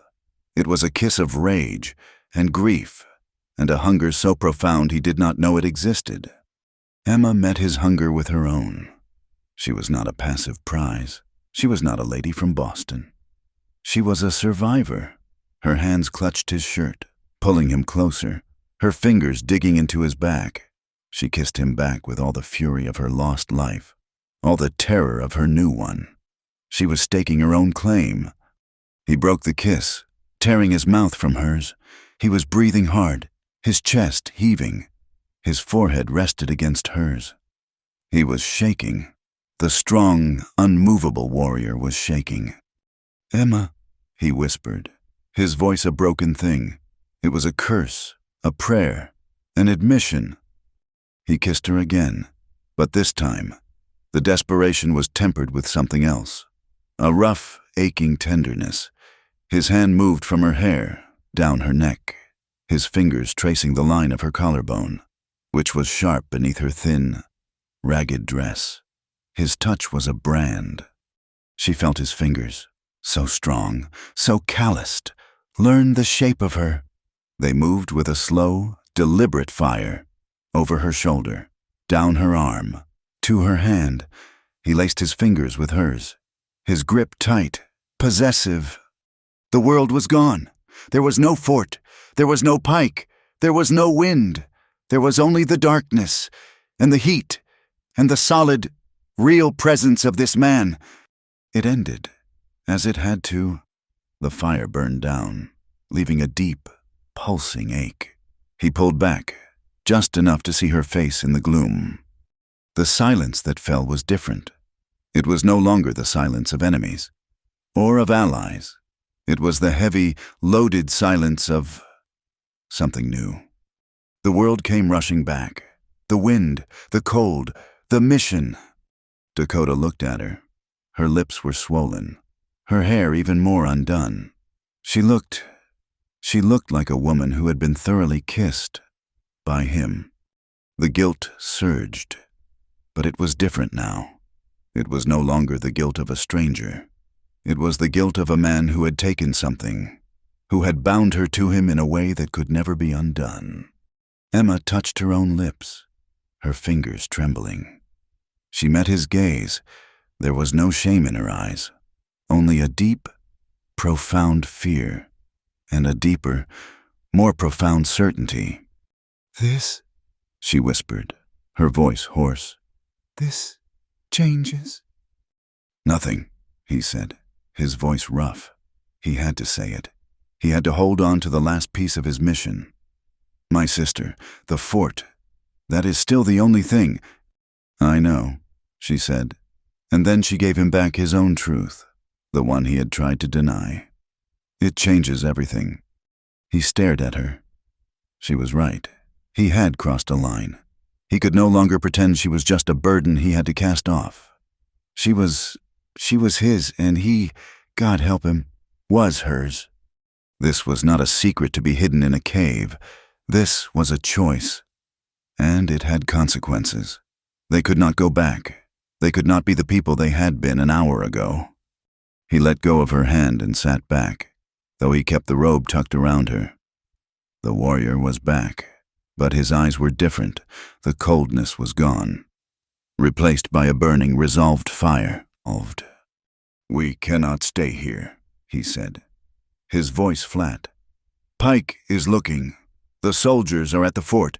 Hiding is finished." Emma pulled the robe tighter. She felt fragile, newborn, and stronger than she had ever been. "What do we do?" He looked at her, and for the first time, he was not looking at a white woman, or an enemy, or a victim. He was looking at his partner. "We stop running," he said. "We stop hiding. We go to that fort, and we take my sister back." The storm broke at dawn, leaving the world scoured and sharp. The air so cold it felt brittle. The fire was dead ash. They did not try to relight it. They ate the last of the bacon and the dry flour, a poor, gritty meal that nonetheless gave them strength. Dakota moved with a stiff, pained grace. He checked his rifle, his face a mask of concentration. The intimacy of the night, the fire and fury of their embrace, was a wall between them now. It was too new, too dangerous to acknowledge in the harsh light of day. But it was there. It was in the way his eyes lingered on her for a half-second too long, the way she no longer flinched when he moved near her. They were bound. "We go," he said. It was not a question. "Yes," she answered. They retrieved the horse, which had huddled in a copse of pines, miserable but alive. Dakota would not ride. He needed to be on his feet, ready. He put their meager supplies, the water skin, the empty flour sack, his buffalo robe on the horse's back. He would not risk his partner, and she was, in this harsh new world, his partner. "The fort is 2 hours' walk," he said, his voice low. "We stay in the rocks. You watch. You are my eyes on my left side." She nodded, taking in the order. She felt a strange, cold calm. The fear was still there, a knot of ice in her stomach, but the panic was gone. She had a purpose. She was no longer a victim. They moved down from the high rocks, a slow, careful descent. He led, his moccasined feet finding purchase on the slick, snow-dusted stone. She followed, mimicking his every step, her tattered boots sliding. He stopped once, his good hand shooting out to grab her arm, steadying her as her foot slipped, saving her from a bad fall. His touch was firm, impersonal, but his grip was iron. He did not let go until she was balanced. "Thank you," she breathed. He just grunted, a curt dismissal, but he did not release her arm for a moment. Then he moved on. They reached the last line of hills that overlooked the fort, the same ridge they had watched from before. But the world had changed. Rawlins Fork, in the distance, was a hive of activity. But the real movement was at the fort. As they watched, a column of riders, at least 30 men, trotted out of the main gate. They were not a patrol. They were heavily armed, riding hard. "More soldiers," Emma whispered, her hand going to the knife in her belt. Dakota had insisted she carry it. "Too many," Dakota said, his voice a low growl. His eyes narrowed, scanning the riders. They are hunting." Then they saw him, at the head of the column, riding beside an officer in a fine blue coat, was Pike. His leg was heavily bandaged, but he sat tall in his saddle. He was pointing directly toward the high country, toward the very hills where they had been. Dakota's body went rigid. "He has brought them." The officer beside Pike was not just any soldier. He was tall, ramrod straight in the saddle, and he wore his authority like a second skin. He turned, and even from this distance, Emma could see the glint of the sun on the spyglass he raised to his eye. He was not looking at them. He was scanning the ridges. "They are hunting us," Emma said, her blood running cold. He told them. They believed him." "No," Dakota said. His voice was terrible, a sound of dawning, sickening realization. "Not us, not just us." He looked past the fort, to the north, to a distant, sheltered valley, a place of high meadows and thick aspen groves. "My people," he breathed. The ones who escaped. They would go there. It is a sacred place, a place of healing. He knows." "How could he know?" "Pike." Dakota spat the name. "He is a tracker, or he found their trail. He is not a fool." The officer lowered his spyglass. He barked an order. The column of 30 men changed direction, turning away from the hills where Dakota and Emma hid, and began a fast trot toward the high meadows. "No," Emma whispered, seeing the look on Dakota's face. It was a mask of pure, unadulterated agony. "He is not just a soldier," Dakota said, his eyes fixed on the officer, a man he had not recognized until now. I know him." "Who is he?" "Thorne," Dakota said. "Captain Marcus Thorne. It was his command, 5 winters ago, at the Washita. He is the one who broke the treaty. He is the one who killed my father." The words hung in the cold, clear air. This was not a random act of war. This was an execution, a long-delayed personal vengeance. He will kill them all. Dakota said he was no longer a man. He was a stone. He will leave no one. He will burn the grass. He will poison the water. We cannot, Emma started. He has my sister, Dakota said, his voice flat, as if speaking to himself.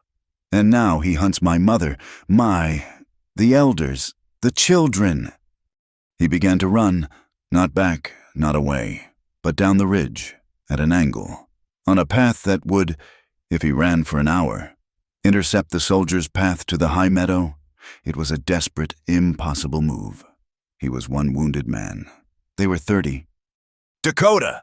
Emma shrieked, scrambling after him, the horse slipping and pulling on the lead rope. He did not stop. He was a man possessed, a man running toward his own grave, because it was the only thing left to do. She ran. She had no choice. She ran until her lungs burned, her torn boots shredding her feet, her hand raw from the rope. She did not know how long they ran. Time had ceased to mean anything. They reached the mouth of the high meadow first, but only by minutes. They could hear the jingle of harness, the thud of hooves, the low, casual laughter of the soldiers. The meadow was a bowl of pale grass, sheltered by pine and aspen. A thin stream cut through it, and in the center, huddled around a few smokeless fires, were the survivors. Emma saw them. Perhaps 20 people, women, old men, a handful of children, their faces pinched with cold and hunger. A woman who looked like an older version of Dakota, her hair gray, her face a map of noble grief, stood up. She saw her son. Dakota! She cried, her voice ringing with joy and despair. Then she saw the soldiers. The first shot came from Captain Thorne. He did not fire at the villagers. He was too far. He fired into the air. Circle them, he roared, his voice carrying clearly in the thin air. No one gets out. The bluecoats fanned out, their rifles drawn, forming a loose, tightening noose around the small, terrified band. Dakota and Emma were trapped in the rocks at the mouth of the valley. They were not in the circle. Not yet. They were witnesses. My mother, Dakota whispered. He raised his rifle. No, Emma grabbed his arm. You will not hit him from here. You will only show them where we are.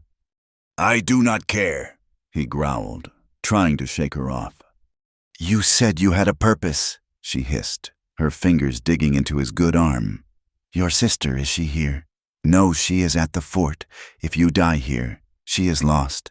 If we die here, it is all for nothing. His face was a mask of torment. He was caught between his mother and his sister, between his past and his future.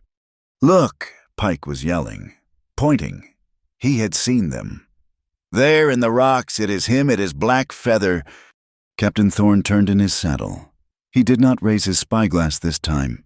He just stared, as if he could see them, as if he had known they would be there. He smiled. It was a thin, cold smile of utter triumph. You, he called out, his voice echoing. Blackfeather, I knew you would not be able to resist. I knew you would come for your family.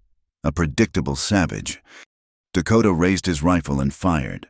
The shot was long, and his arm was shaking with rage and weakness. The bullet sang past Thorne's head, close enough to make him duck. Arrogant, Thorne said, his smile gone. You will pay for that. You will all pay. He turned to his men. Sergeant, take 10 men. Flush him out. I want him alive. I want to watch him hang. 10 soldiers broke from the circle and began to advance on their position, spreading out, using the cover of the rocks. And you, Thorne called out, his eyes now fixed on Emma, who was a pale splash of color against the gray stone. Pike told me about you, the white witch who lies with him. You will be a special prize. You will tell me everything you know, before I give you to my men. Emma felt a cold so profound. It had nothing to do with the weather. She looked at Dakota. His face was no longer in torment. It was calm. It was the calm of a man who had made his peace. You were right, he said to her, his voice quiet. This is not your war. You must run. Run where? She said, her own voice flat. She drew the knife from her belt. It felt small, useless. Take the horse, he said, pushing the lead rope into her hand. Go north.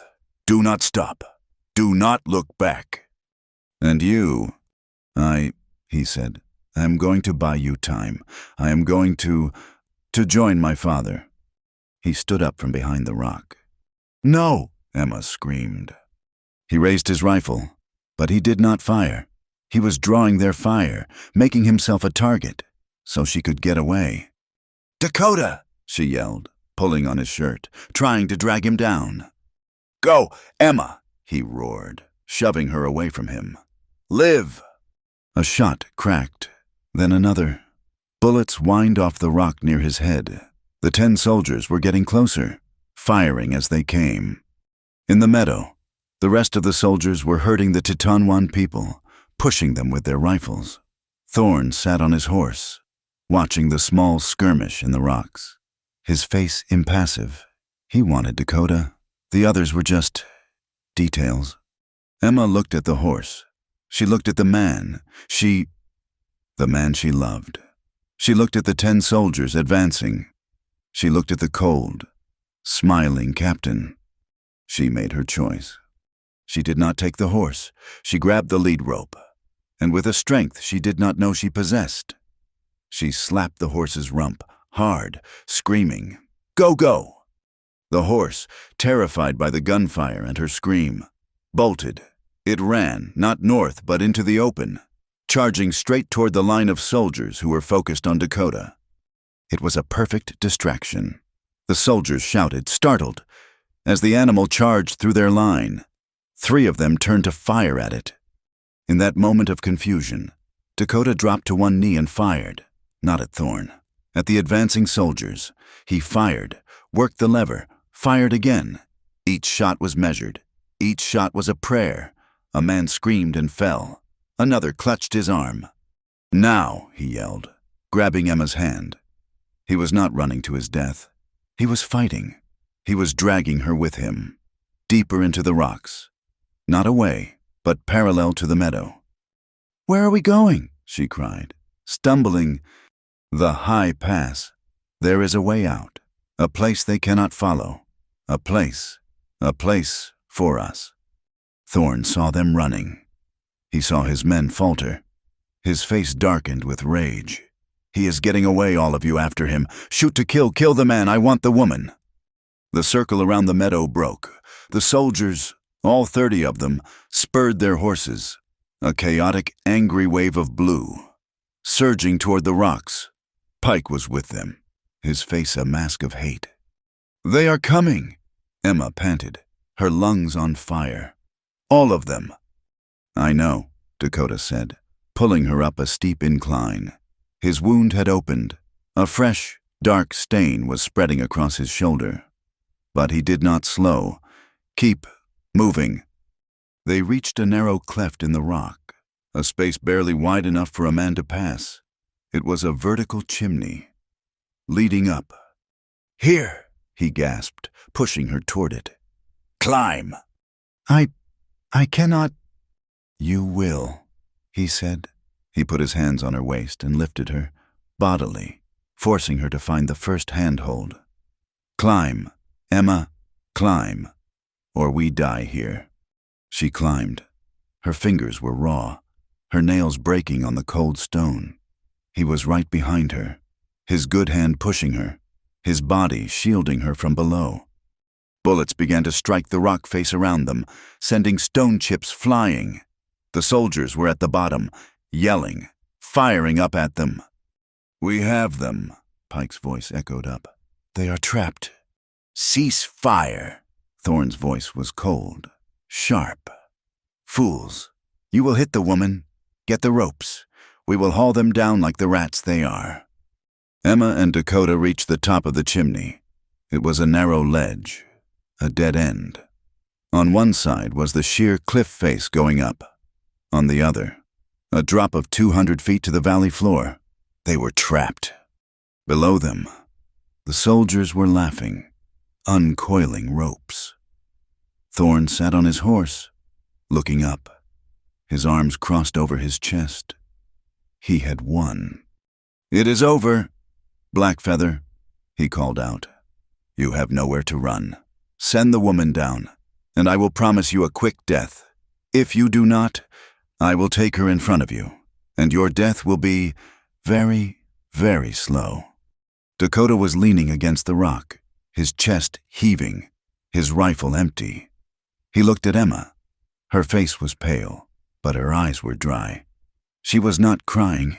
She was looking at him. He had failed. He had lost his people. He had lost his sister.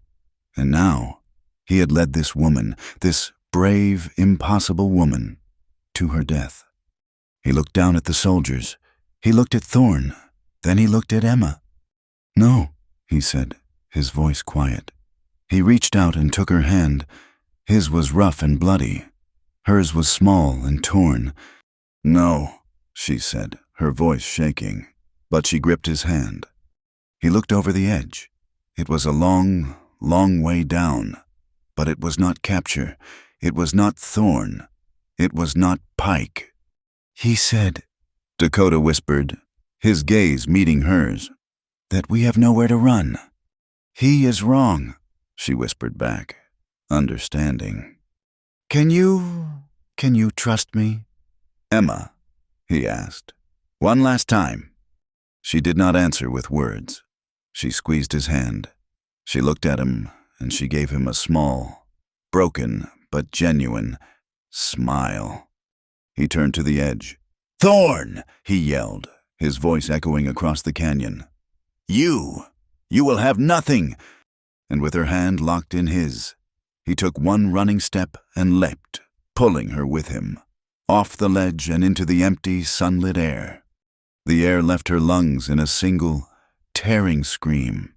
The world was a blur of stone and sky, and the only solid thing in the universe was Dakota's hand, locked in hers, an iron band pulling her into the void. She did not feel the fall. She only felt the impact. It was not the merciful, swift end of rock. It was a shattering, profound cold. The black, icy water of the river at the bottom of the canyon closed over her head, a fist of ice that drove the last of her breath from her body. The shock was so complete it was not even pain. It was just a cessation of all other feeling. Her heavy, tattered skirt, her boots, they were suddenly anchors, dragging her down into the freezing, rushing darkness. She was going to die, here, in the dark. She panicked, her arms flailing, her hand ripped free from his. She was alone. She thrashed, but the current was a giant, indifferent hand, tumbling her, pushing her under. Her lungs were on fire. Then something grabbed her. It was not a hand. It was an arm, wrapping around her chest from behind, like a steel band. Dakota. He had found her. He had found her in the black, freezing water. He kicked, his one good arm pulling her, dragging her toward the surface. They broke into the air, and Emma's gasp was a raw, choked sob. The air was almost as cold as the water, but it was life. He did not speak. He just swam, his strokes powerful, labored, pulling her weight and his own against the current, angling for a shallow bar of gravel and snow on the far side of the river. Her feet struck stone. She tried to stand, but her legs were numb, useless blocks of wood. She fell, and he fell with her, pulling her, crawling, dragging them both out of the river's main channel and onto the bank. They collapsed onto the snow-covered rocks, two half-drowned creatures, shuddering in the thin, freezing air. Emma's body was convulsing in a single, violent shiver. She could not feel her hands, her feet. She could only feel the burning cold. From far above, from the top of the cliff they had jumped from, they heard a sound, a faint, furious roar of pure, unadulterated rage. It was Thorn's voice, howling at the sky, at the victory that had been stolen from him. He is... Emma chattered. her teeth clicking together so hard she could barely form words. "He is up there," Dakota gasped. His chest was heaving. He was not just cold, he was in agony. Emma forced her numb, useless fingers to move. She looked at him. The leap, the impact, the swim. It had been too much. The clean white bandage she had so carefully applied was gone, torn away by the river. The wound in his shoulder was a dark, gaping hole, a dreadful contrast to his pale, cold skin. It was bleeding, a steady, dark pulse that melted the snow beneath him. "Dakota," she whispered, her own terror forgotten, replaced by a new, more immediate dread. He was dying. He was bleeding to death and freezing to death, right in front of her. My sister," he breathed, his eyes unfocused, clouded with delirium. "He has my mother—" "No," Emma said. Her voice was not a whisper. It was a command, a raw, fierce sound that cut through the cold. "No, you will not die. Do you hear me?"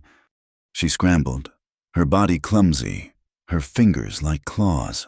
She reached for the hem of her skirt. There was almost nothing left of it, just tattered, frozen rags. She found a piece and ripped. The frozen cloth tore with a sound like splitting wood. She pressed the wad of fabric into his wound, hard. He cried out, a low, breath-stealing sound, but he was too weak to fight her. I am not leaving you," she said, her voice breaking on a sob of cold and fury. "And you are not leaving me. Stand up, Dakota." She put her arms under him, trying to lift him. It was like trying to lift a mountain. "We must go," he managed, his own will catching the spark of her fire. He tried to get his legs under him. He saw it, too. They could not stay here. The cold would kill them in 30 minutes, and Thorn would find a way down. They stood, clinging to each other. Two broken, freezing things. They were in the bottom of a deep, sheer-walled canyon. The river was the only path. "Which way?" she asked, her body supporting half his weight. He looked, his eyes narrowed, the warrior's instinct fighting the pain. "Downriver, it will widen. There must be a way out." They began to walk. It was a nightmare.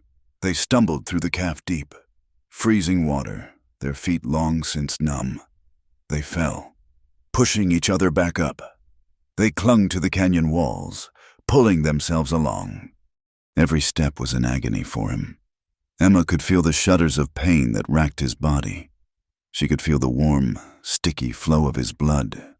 Her own hand, pressed to his side, was covered in it. This, she thought, in a strange, clear moment of hysteria. This is my life. I am a walking corpse, holding up a dying man. This is the freedom I came west to find. And a small, fierce voice answered back, yes, it is, and it is better than Boston. She realized, with a chilling, absolute certainty, that she would rather die here, in this frozen, bloody canyon with him, than live a long, safe life in a warm house without him. The realization was not a comfort. It was a terror. It meant that his death was her death. They heard a shout. It was not from the top of the cliff. It was from behind them, down the canyon. They found a way," Emma breathed, her heart stopping. A shot echoed, the sound cracking between the narrow walls, deafening. A chip of rock exploded from the wall just inches from her head. "Run," Dakota roared, shoving her forward. The adrenaline gave him a last, false surge of strength. They ran. They splashed through the water, falling, scrambling over rocks. They were the perfect targets. A deer, cornered by wolves. Another shot. This one went wide. The soldiers were running too, their heavy boots slipping on the ice. They rounded a bend in the river, and they saw it. A small, dark shape, half hidden in the trees on the bank. It was a cabin, a tiny one-room hovel, built of rotting logs, an old trapper's post, abandoned for years. "In," Dakota gasped, pushing her toward the bank. Cover! Now! They half fell, half climbed the muddy bank and crashed through the cabin's doorway, which hung open on one leather hinge. The cabin was dark, empty, smelling of damp and rot and animal droppings. But it had 4 walls. It was cover. Dakota slid down the wall, his back to the logs, his good leg extended. He was finished. The run had taken the last of his life. His skin was a pale, bluish gray. His rifle, which he had clung to through the fall and the swim, was useless, its action certainly frozen or full of water. He looked at Emma. His eyes were clear, the fever and delirium gone. He was looking at her with a terrible, profound calm. "Go," he rasped. He pushed his knife, the one she had given back to him, into her numb hand. "The back. There is a broken board. Go, follow the river. Hide."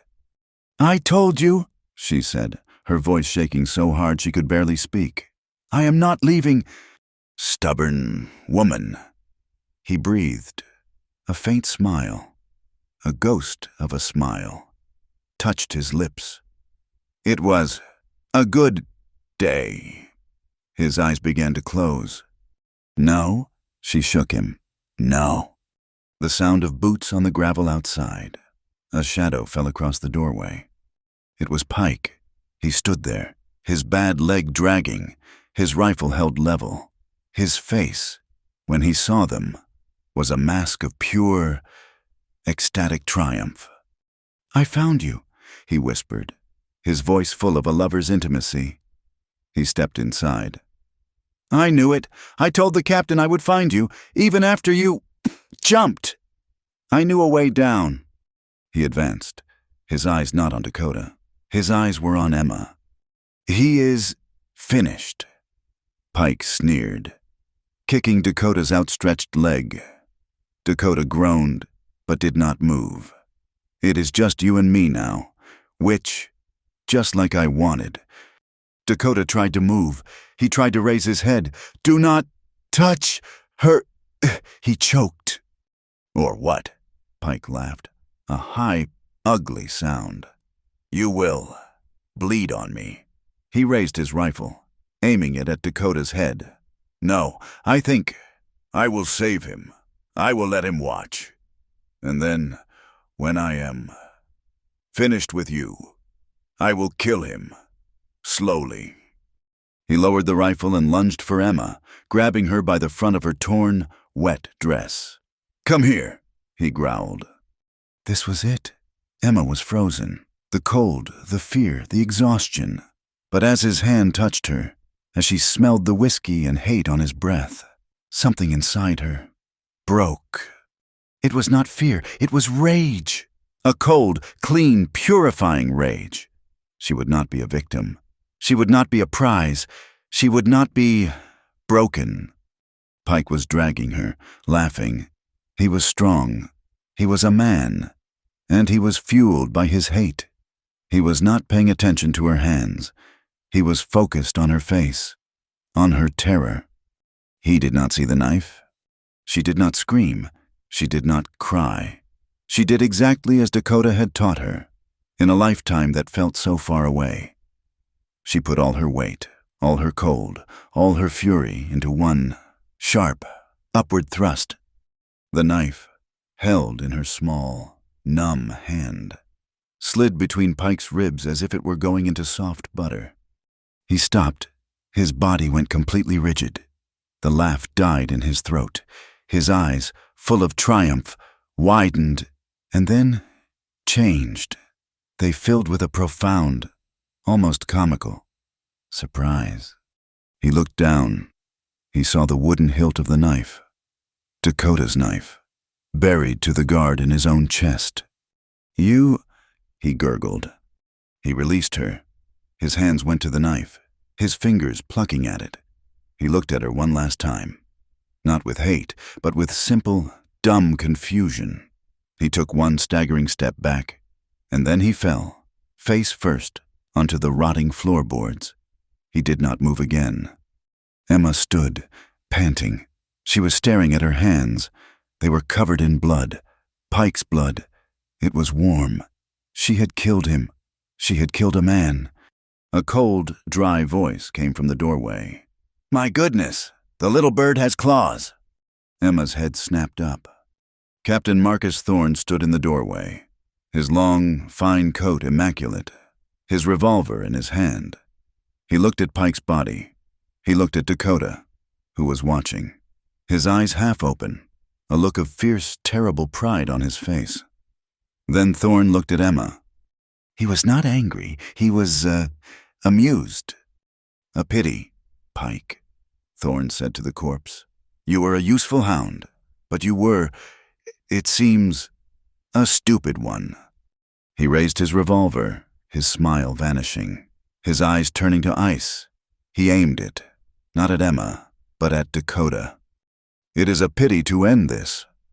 Thorne said, "It has been a diverting hunt, but all things must end. The head of the snake first, I think." He cocked the hammer. Emma did not think. She did not plan. She acted. She launched herself, her body moving on pure, sacrificial instinct, and threw herself in front of Dakota. She spread her arms wide, a small, ragged, human shield. "No!"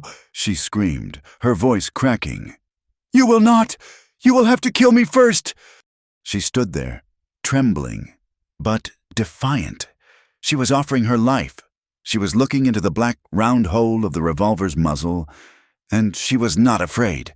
She had made her choice. She would die, but she would die for him. Thorne stared. His amusement was gone, replaced by genuine, cold surprise. He had seen men die. He had seen women run. He had never, in all his years, seen this. "How dramatic," he said, his voice soft. He lowered the pistol. "Just an inch." "So be it. The woman first." He raised the pistol, aiming it at her heart. A sound, a low animal roar of pure, primal fury. Dakota, seeing her choice, seeing her standing between him and death, it had given him one last, impossible surge of life. He exploded from the floor, not a man, but a force of nature. He tackled Thorne at the knees, a solid, bloody impact. The two men crashed out of the doorway. Thorne's revolver fired, the shot going wild, burying itself in the roof. They were rolling in the snow, a tangle of blue cloth and bloody buckskin. Thorne was strong, healthy. Dakota was a dying man, but he was fighting with the strength of a dying god. His good hand found Thorne's throat. His thumbs dug in. Thorne, choking, brought the butt of his revolver up and smashed it into the side of Dakota's head. Dakota grunted, his grip loosening. Thorne smashed it down again. Dakota went limp, slumping half-conscious into the bloody snow. Thorne stood, pushing himself up, his chest heaving. He brushed the snow from his fine blue coat. He straightened his hat. He looked down at the unmoving warrior. "Pathetic," he spat. He was bleeding from a cut on his lip. He raised his revolver, his hand steady, for the last time. He aimed at the center of Dakota's head. Emma, who had stumbled out of the cabin, could only watch. "No, please," she whispered. Before Thorne could pull the trigger, there was a sound, a sharp, whistling thwack. Thorne froze. He looked down. An arrow, fletched with hawk feathers, was protruding from the center of his chest. He looked up, his face a mask of complete, utter disbelief. From the trees, on the far side of the river, came a sound that raised the hair on Emma's neck, a high, ululating war cry. Another arrow struck Thorne, this one in the throat. He dropped his pistol, his hands going to his neck. He made a wet, choking sound, and fell to his knees. "Warriors, 10, maybe 12, Tetonwan warriors, on horseback, painted for war, broke from the cover of the pines. They were the survivors. They had heard the gunfire. They had come. The soldiers, who had been scrambling down the canyon toward the cabin, stopped, their rifles half raised. They were caught, trapped between the cabin and this new, sudden, terrifying threat. Fire! One of the soldiers yelled, and the battle erupted. It was chaos. Gunfire and war cries echoed. Trapped in the narrow canyon. Emma did not watch. She ran to Dakota. He was alive. Barely. His eyes were open. He saw the warriors. He saw hope. "Dakota!" she cried, pulling at him. "We have to go. They are here. We have to move." He got his feet under him, using her for leverage. The battle was raging behind them, a wall of noise and death. The Teton-Wan warriors had crashed into the soldiers, a desperate, swirling melee. "This way," he gasped, pointing, not toward the fight, but away, into a thick, dark stand of pine trees that the river curved around. He put his good arm over her shoulder. She put her arm around his waist, and together, supporting each other, they stumbled away from the battle. They faded into the forest, leaving the screams, the gunfire, and the bodies of their enemies behind them. They were alive, they were together, and they were, for the first time, free. They did not stop running. The sounds of the battle, the war cries, and the desperate, sporadic gunfire were a wall of noise at their backs, a storm they were fleeing. But they were not running from it, they were running with it. The chaos was their shield. Dakota leaned on her, a weight so heavy she thought her bones would break. His good arm was draped over her shoulder, his feet dragging, his breath coming in shallow, wet-sounding gasps. His blood, no longer pulsing, just oozed, a slow, steady seep that was freezing to his buckskins and to her torn dress. Emma was numb. Her body had gone past cold, past exhaustion, into a place of pure, mechanical motion. One foot, then the next. Her mind was a frozen, silent void. She had killed a man. She had driven a knife into a living, breathing body. She felt his ribs break. She felt the hot, sudden gush of his life. She had killed him, and she had felt nothing, just a cold, hard finality. They reached a dense stand of lodgepole pines, 100 yards from the river, where the battle still raged. The trees broke the wind, and the snow was deeper here, softer. Dakota's legs buckled. He did not fall. He slid down her, his weight a sudden, impossible burden, pulling her to her knees with him. "Here," he gasped, his voice a faint rattle. "No, no more!" He slumped sideways into a snowdrift, his eyes rolling back, his body going limp. He was unconscious, or he was dead. "No," Emma whispered. The word was a puff of white vapor in the air. "No, not after all this. Not now." She fell on him, her ear pressed to his chest, through the frozen, bloody buckskin, faint, so faint. She thought she was imagining it, but it was there, a slow, struggling beat. Thump! Thump! She was alone. The man she loved was dying in the snow, and an army of killers, both red and white, was fighting 100 yards away. She moved, her numb, clumsy hands acting with a will of their own. She could not lift him. She could not carry him, but she would not let him freeze. She clawed at the snow with her raw fingers, digging a shallow hollow next to the trunk of a large pine. She rolled him into it. It was a grave. She tore at the low-hanging branches of the pine, snapping them, pulling them, piling them over him. A crude, desperate blanket. It was not enough. It would never be enough. She looked at her own body. She was freezing, her rags stiff with ice and blood. But she was alive. He was not.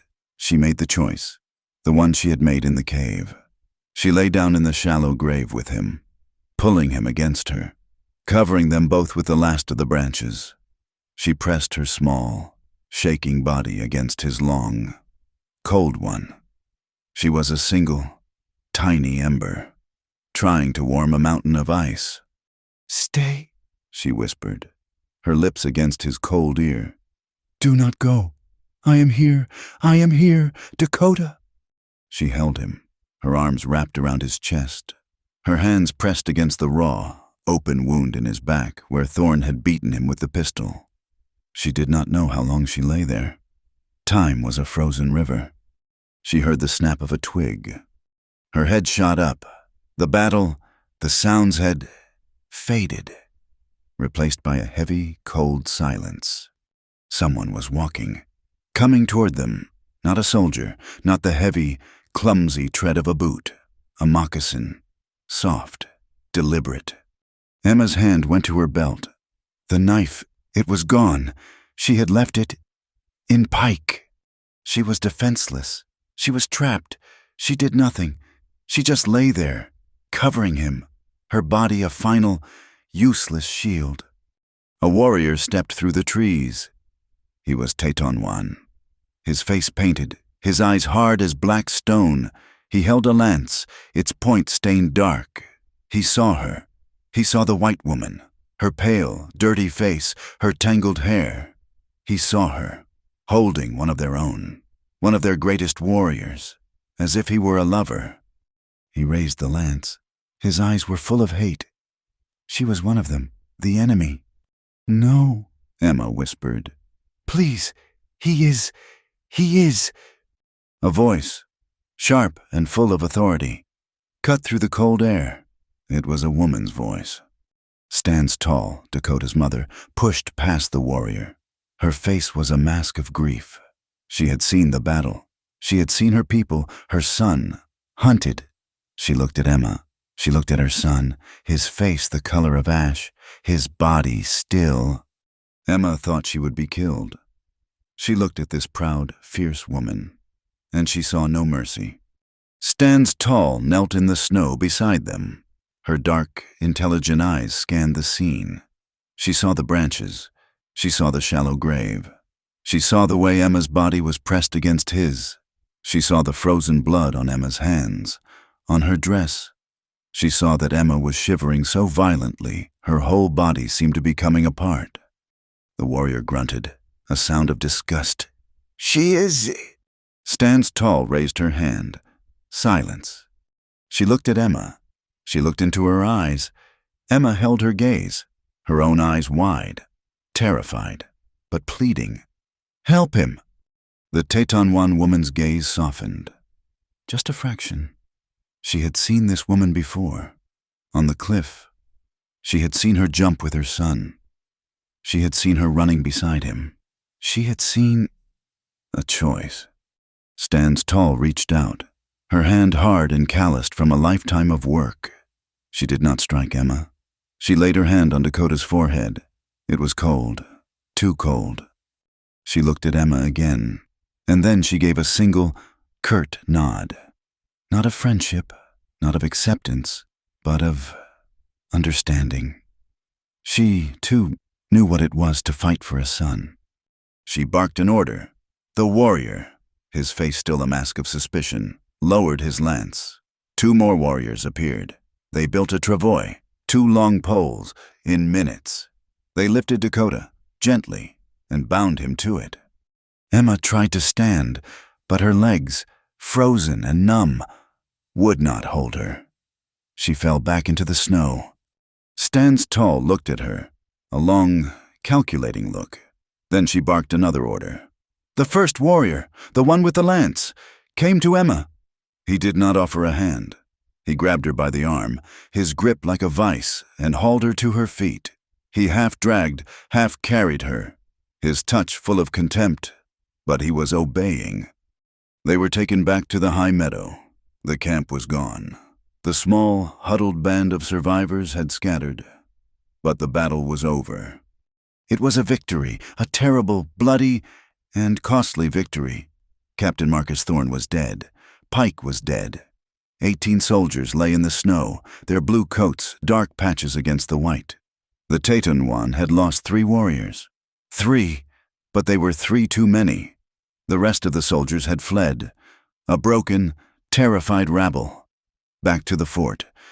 The warriors, Dakota's people, were not celebrating. They were gathering their dead, their faces grim. They were survivors.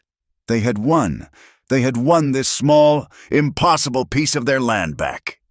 Dakota was carried to the center of the ravaged camp, to his mother's lodge, which still stood. He was laid on a bed of thick furs. Emma was pushed, stumbling, into the same lodge. She was a prisoner. She was a prize. She did not know what she was. She only knew she had to be near him. For 5 days, he did not wake. He was in the Shadowlands, his spirit walking the edge of the world.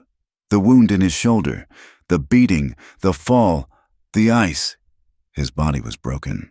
A terrible fever took him. Stan's tall, his mother, was a healer. She worked, her hands sure and steady. She packed the wound with a green, pungent moss. She boiled roots into a dark, bitter-smelling tea, forcing it between his cracked lips. And Emma was her shadow. She was not allowed to touch him. She was not trusted. The other women of the tribe, their faces hard with grief, looked at her with open hatred. She was the color of the men who had done this. So she worked. She sat in the cold, dark corner of the lodge. She hauled water from the stream, her hands splitting open in the cold. She scrubbed the blood-soaked, frozen rags. She kept the fire lit, feeding it small sticks, exactly as Dakota had taught her. She did not speak. She did not complain. She just endured. Saint-San's Tall watched her. She saw the woman who did not sleep. She saw her, when she thought no one was looking, touch Dakota's hand, her fingers tracing the lines on his palm, as if to tether him to the world. She saw her thin, pale face, her eyes hollowed by grief, but burning with a fierce, steady light. On the 6th day, the fever broke. Dakota's eyes opened. They were clear. The first thing he saw was the buffalo hide roof of his mother's lodge. He was home. He was alive. The second thing he saw was Emma. She was asleep, sitting upright, her back against the lodge pole. Her head slumped forward. Her skin was chapped, her lips cracked. Her hands, resting in her lap, were raw and bleeding, the nails broken. She was a wreck, a ruin, and to him, she was the most beautiful thing he had ever seen. He remembered all of it, the cliff, the water, the cold, pike, thorn, and he remembered her, standing in front of him, a small, ragged shield, screaming no, offering her life for his. He made a sound, a dry croak.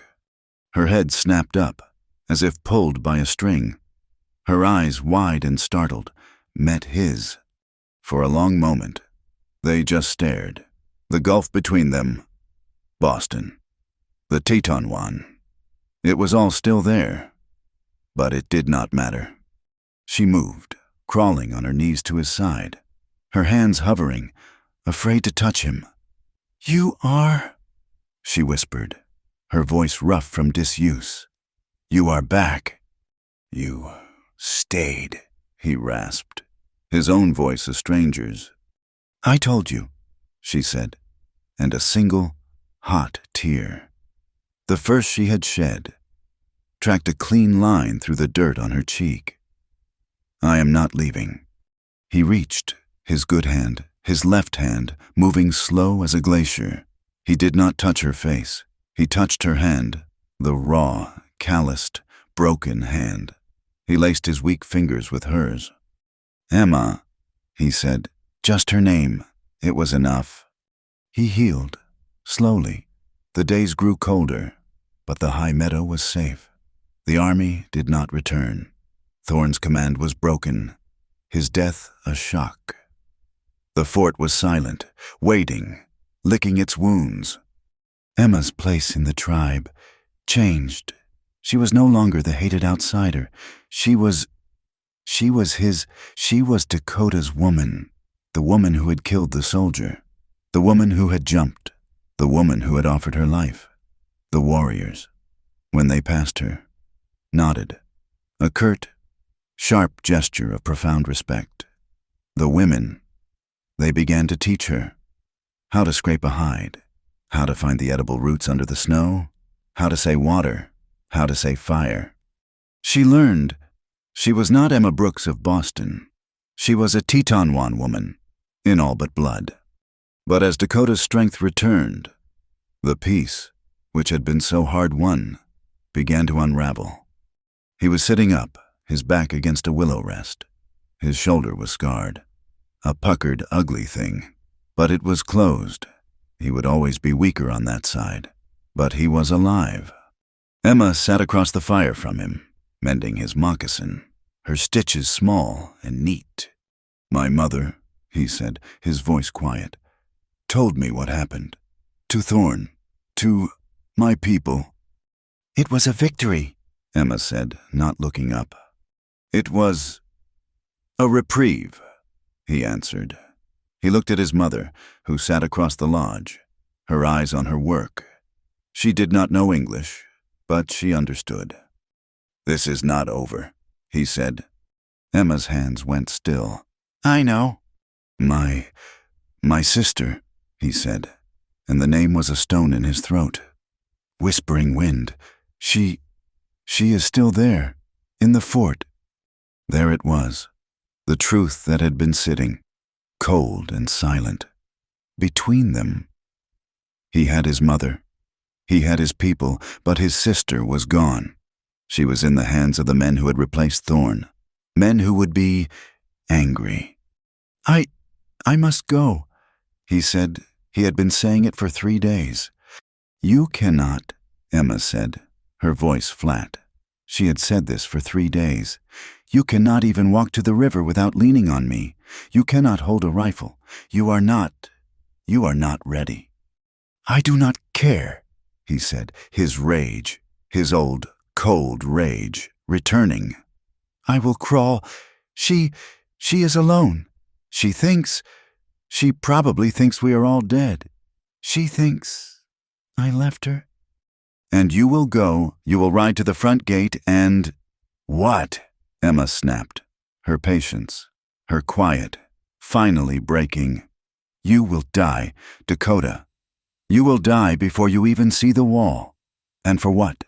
For nothing. And you will leave. You will leave us." She looked at his mother, then back at him. He slammed his good fist against his leg. "Then what?" he roared, his voice weak but full of fury. "What am I to do, sit here while they— He could not finish. He put his face in his hands, his shoulders shaking. It was the first time she had ever seen him break. Emma's heart tore. She went to him, knelt, and put her hands on his shoulders. "No," she said, her voice fierce, quiet. "You will not sit here. And she is not lost. We will get her back." He looked up, his eyes full of a despair she had never seen. "How?" She took a deep breath. She had been thinking about this every night while he slept. She had been looking at her own pale skin, her own blue eyes. She was the enemy, and that was their only weapon. "You cannot go," she said. "You are T." "They will shoot me on sight," he finished, his voice bitter. "Yes," she said, "but they will not shoot me." He stared at her, his mind slow to grasp what she was saying. "What?" "I will go," Emma said, her voice flat, certain. "No," he said, his hand gripping her arm. "Absolutely not. It is suicide. They will—" "They will what?" she said, her voice gaining strength. The old Boston logic, the cold, clear thinking, coming back. "They will see a white woman from Boston, a lady. They will see a victim, Dakota, a poor, terrified woman who was captured by the savage Teton-Wan. A woman who, by some miracle, escaped in the battle. They will see a survivor." He stared at her, his face a mask of horror and awe. "Emma, no. I will walk right up to the front gate," she said, her mind racing, the plan forming, sharp and clear. I will faint. I will cry. I will tell them how terrible you were. How you killed Pike. How you dragged me away. And they will take me in. They will believe me." "And then," he whispered, his grip on her arm painful.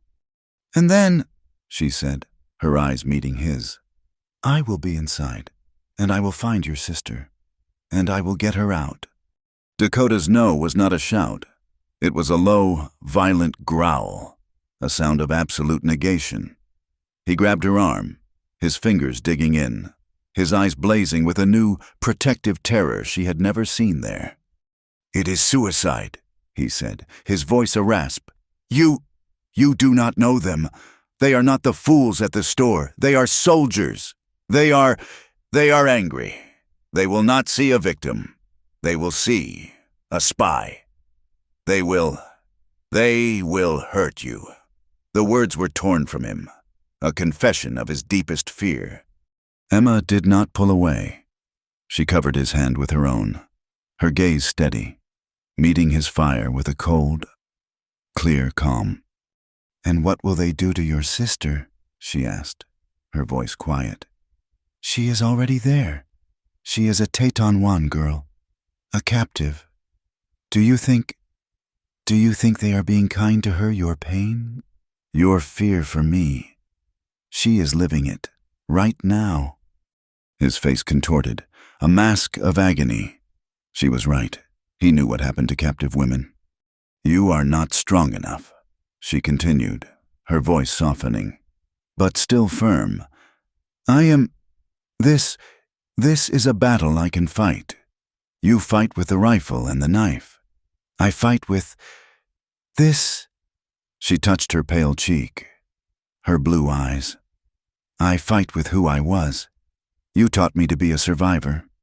Now let me use my own weapons." He looked at her, truly looked at him. She was not the pale, trembling woman from the stagecoach. She was not the terrified victim in the gully. She was a warrior.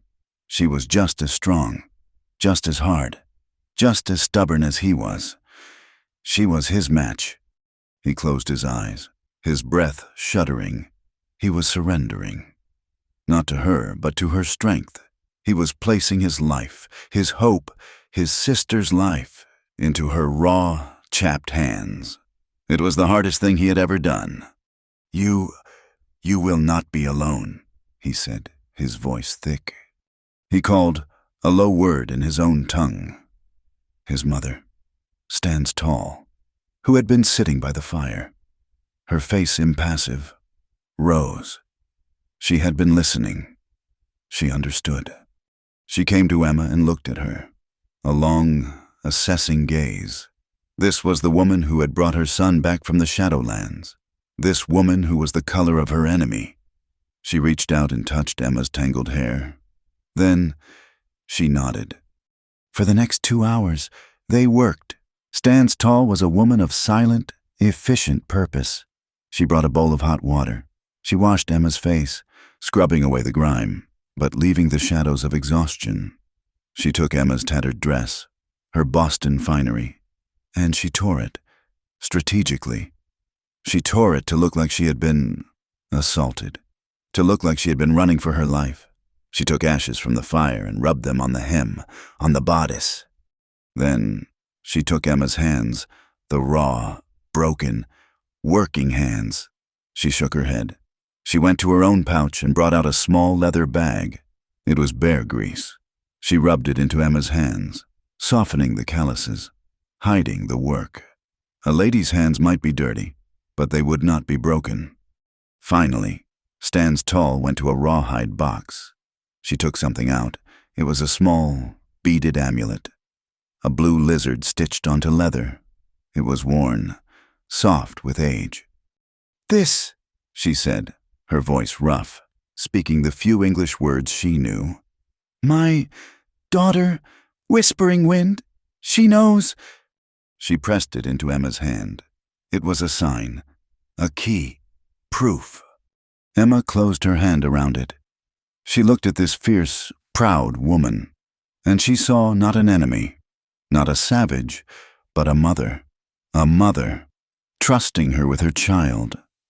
Emma bowed her head, a gesture of respect that came from a place deeper than Boston, deeper than any social grace.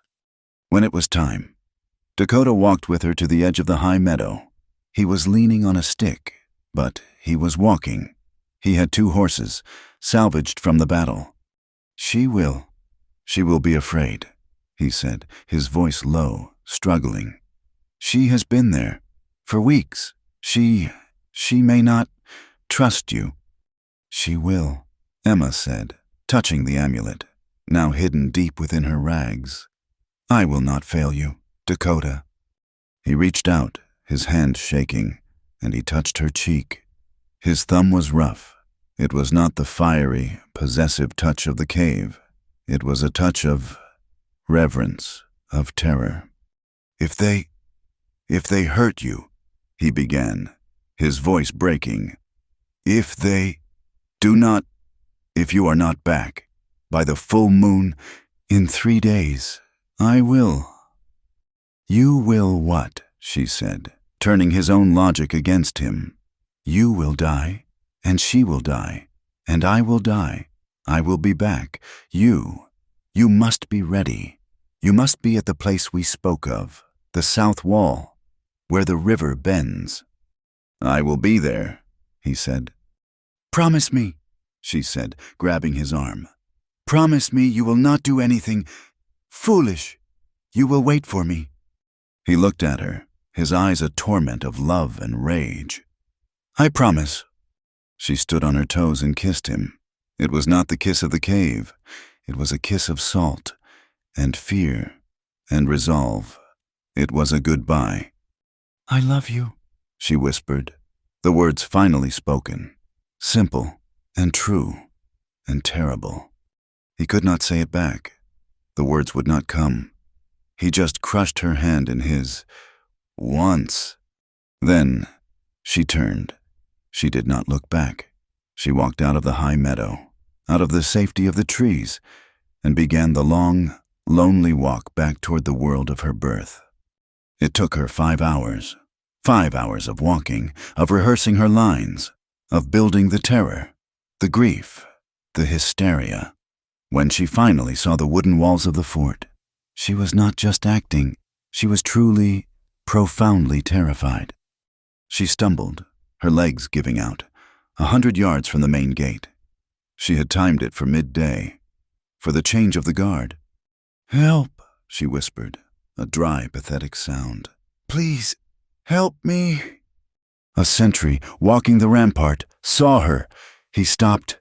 My God, he yelled. It is a woman, a white woman. He yelled for the gate.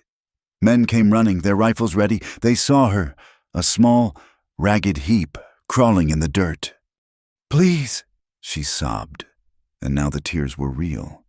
She was thinking of Dakota, of what she was risking. Please, he is dead. He is dead. They carried her inside. They brought her to the commander's office. He was not Thorne. This was a new man, a Major Harrison, a man with a gray mustache and cold, bureaucratic eyes. He had been sent to clean up Thorne's mess. Who are you? He demanded, his voice sharp. Emma Brooks, she wept, huddling in the chair. I came from Boston, on the stage, so long ago. And where have you been, Miss Brooks? Captured, she choked, the lie tasting like acid. The Indians, the Teton one, they attacked the town, the soldiers. I was walking. They took me. I have been their prisoner. Harrison's eyes narrowed. You were with Blackfeather. It was not a question. Yes, she whispered, shrinking. He was a monster. He killed that soldier. Pike, he dragged me away. And where is he now? Harrison asked, leaning forward, his voice a low, dangerous thing. Emma looked up, her eyes wide with what he took for terror, but what was truly performance. Dead, she said, her voice breaking. He is dead, in the battle. In the canyon, I saw him. I saw him fall. The one you call Thorn. He shot him. And then the other warriors, they were screaming. I ran. I just ran. I have been hiding for days. I am so hungry. She had given him what he wanted. Dakota was dead. Thorn was dead. The case was closed. She was just a loose end, a piece of damaged property. Harrison's face relaxed. He leaned back. I see. A terrible ordeal. Miss Brooks. Terrible. We thought you were in league with him. No, she shrieked. He was awful. There, Harrison said, his voice now paternal, dismissive. You are safe now. We will get you some food, a bath, a room, and we will send you on the next stagecoach back to Cheyenne. You must want to go home. Home, she repeated, as if it were a word in a foreign language. Yes, please, I just want to go home. She had done it. She was inside. For 2 days, she played the part of the broken victim. She was given a small, clean room in the officers' quarters. She ate, she slept, and she watched. She asked small, timid questions of the soldiers who brought her food. I am so frightened, all the time, she would say. Are there any of them left, the savages? No, ma'am, a young private told her, proud to be reassuring her. We got the last of them. Got one of them right here, a young girl. The captain's. Well, she is in the laundry, scrubbing floors. Her heart leaped. A girl? She whispered. Yes, ma'am. Do not you worry. She is harmless, broken, does not even speak. Emma waited another day. She had to be strong. She had to be believable. She asked the major, Major, I cannot just sit here. I need to do something, to feel useful. May I help in the laundry just to pass the time, to keep my hands busy? Harrison, busy with his reports, looked at her as if she were a mild annoyance. As you wish, Miss Brooks. Stay out of the way. She went to the laundry. It was a hot, steamy, hellish building behind the barracks. And there, kneeling on the stone floor, scrubbing a soldier's filthy long johns, was a girl. She was thin, her hair hacked short, her eyes were dead. They were black, empty holes of despair. Emma's heart broke. This was his sister. Emma worked, washing clothes, her hands blistering. She did not speak. She just existed near the girl. At the end of the day, when the other laundry women left, she stayed. The girl, whispering wind, did not look at her. Emma knelt beside her. I am Emma, she whispered. The girl did not move. Emma reached into her pocket. Her hand closed around the small, beaded amulet. She held it out, laying it on the wet stone floor in front of the girl. Your mother, Emma said, her voice thick. She sent me for you. Whispering Wind's eyes, the dead eyes, flickered. They moved. They saw the amulet. Her hand, raw from the lye soap, shot out and grabbed it. She stared at it. It was hers, her mother's. A single dry sob, a sound of agony and hope, tore from her throat. Her eyes met Emma's, and for the first time in weeks, they were alive. "My brother," she whispered, the English words rough. "he is alive," Emma said, the tears streaming down her own face. "He is waiting. We are going. Tonight." The plan was simple. It was desperate. There was no fire. There was no complex diversion. Emma, the lady, had been a guest for 3 days. She was now a familiar, pathetic sight. That night, under the sliver of the new moon, she walked out of her quarters. She was supposed to be asleep. She found Whispering Wind, who was sleeping on a pile of rags in the laundry. "Now," Emma whispered. They did not go to the main gate. Whispering Wind, in her weeks of captivity, had moved. She had taken food scraps to the Sallyport, the small, secondary gate on the south wall, where the guards were lazy. She knew the routine. They moved like shadows, 2 small, dark figures. Emma was no longer a lady. She was the woman Dakota had trained. She walked on the balls of her feet. She was silent. They reached the south wall. The river was below. A dark, rushing sound. One guard, he was leaning against the wall, smoking. Emma looked at Whispering Wind. The girl was shaking. I cannot," Whispering Wind breathed. "Yes, you can," Emma said. She did not have her knife, but she had her wits. She stepped out into the faint moonlight. "Soldier," she called, her voice weak, trembling. The guard startled, dropping his cigarette. "Ma'am, what are you doing out here? You are supposed to be—" I am so cold," Emma said, and she took a step, and then she let her knees buckle, collapsing to the ground.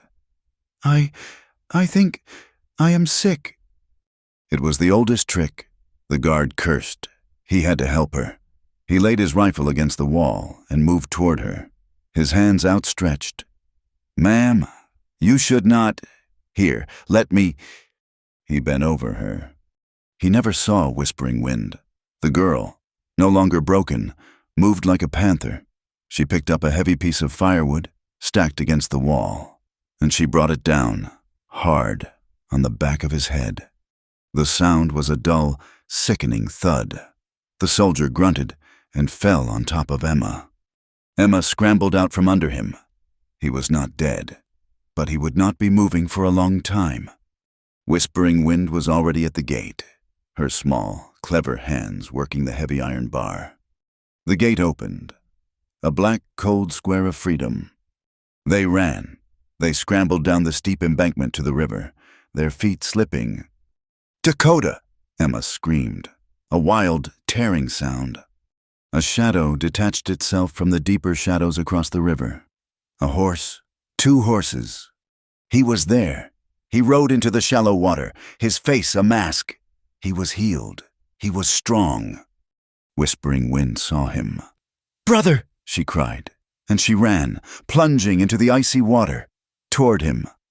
He swept her up out of the water and onto his horse. In front of him, he held her, his arm like a vice, his head bowed, his face buried in her hacked-off hair. Then he looked up.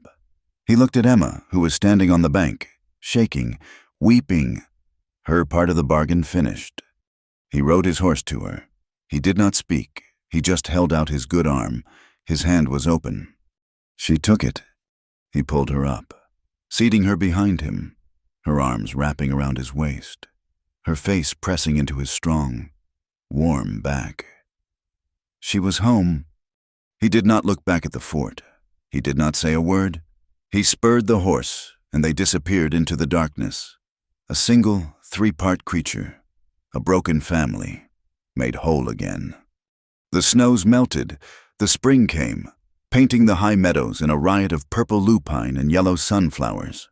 The army, shamed and leaderless, did not return. They held the fort, but the high country, the wild land, it was Teton won. One afternoon, when the air was warm and smelled of pine and damp earth. They stood on a mountaintop. They were not the people who had met in the muddy street of Rawlins Fork. He was no longer just a warrior, fueled by rage. He was a leader. He was a brother. And he was hers.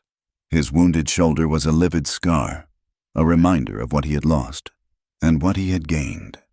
And she was not Emma Brooks. Her skin was tanned by the sun. Her hair, long and dark, was tied back with a leather thong. She wore a soft, buckskin dress, beaded by stands tall. She was no longer a weed, growing in the cracks. She was a tree. She belonged here. They stood, his hand in hers, and looked out at the world, the endless rolling plains, the vast blue sky. It was the same land she had feared. But now, it was not an enemy. It was not a cage. It was home. "I was running," she said, her voice quiet. "I was running from a world that wanted to own me.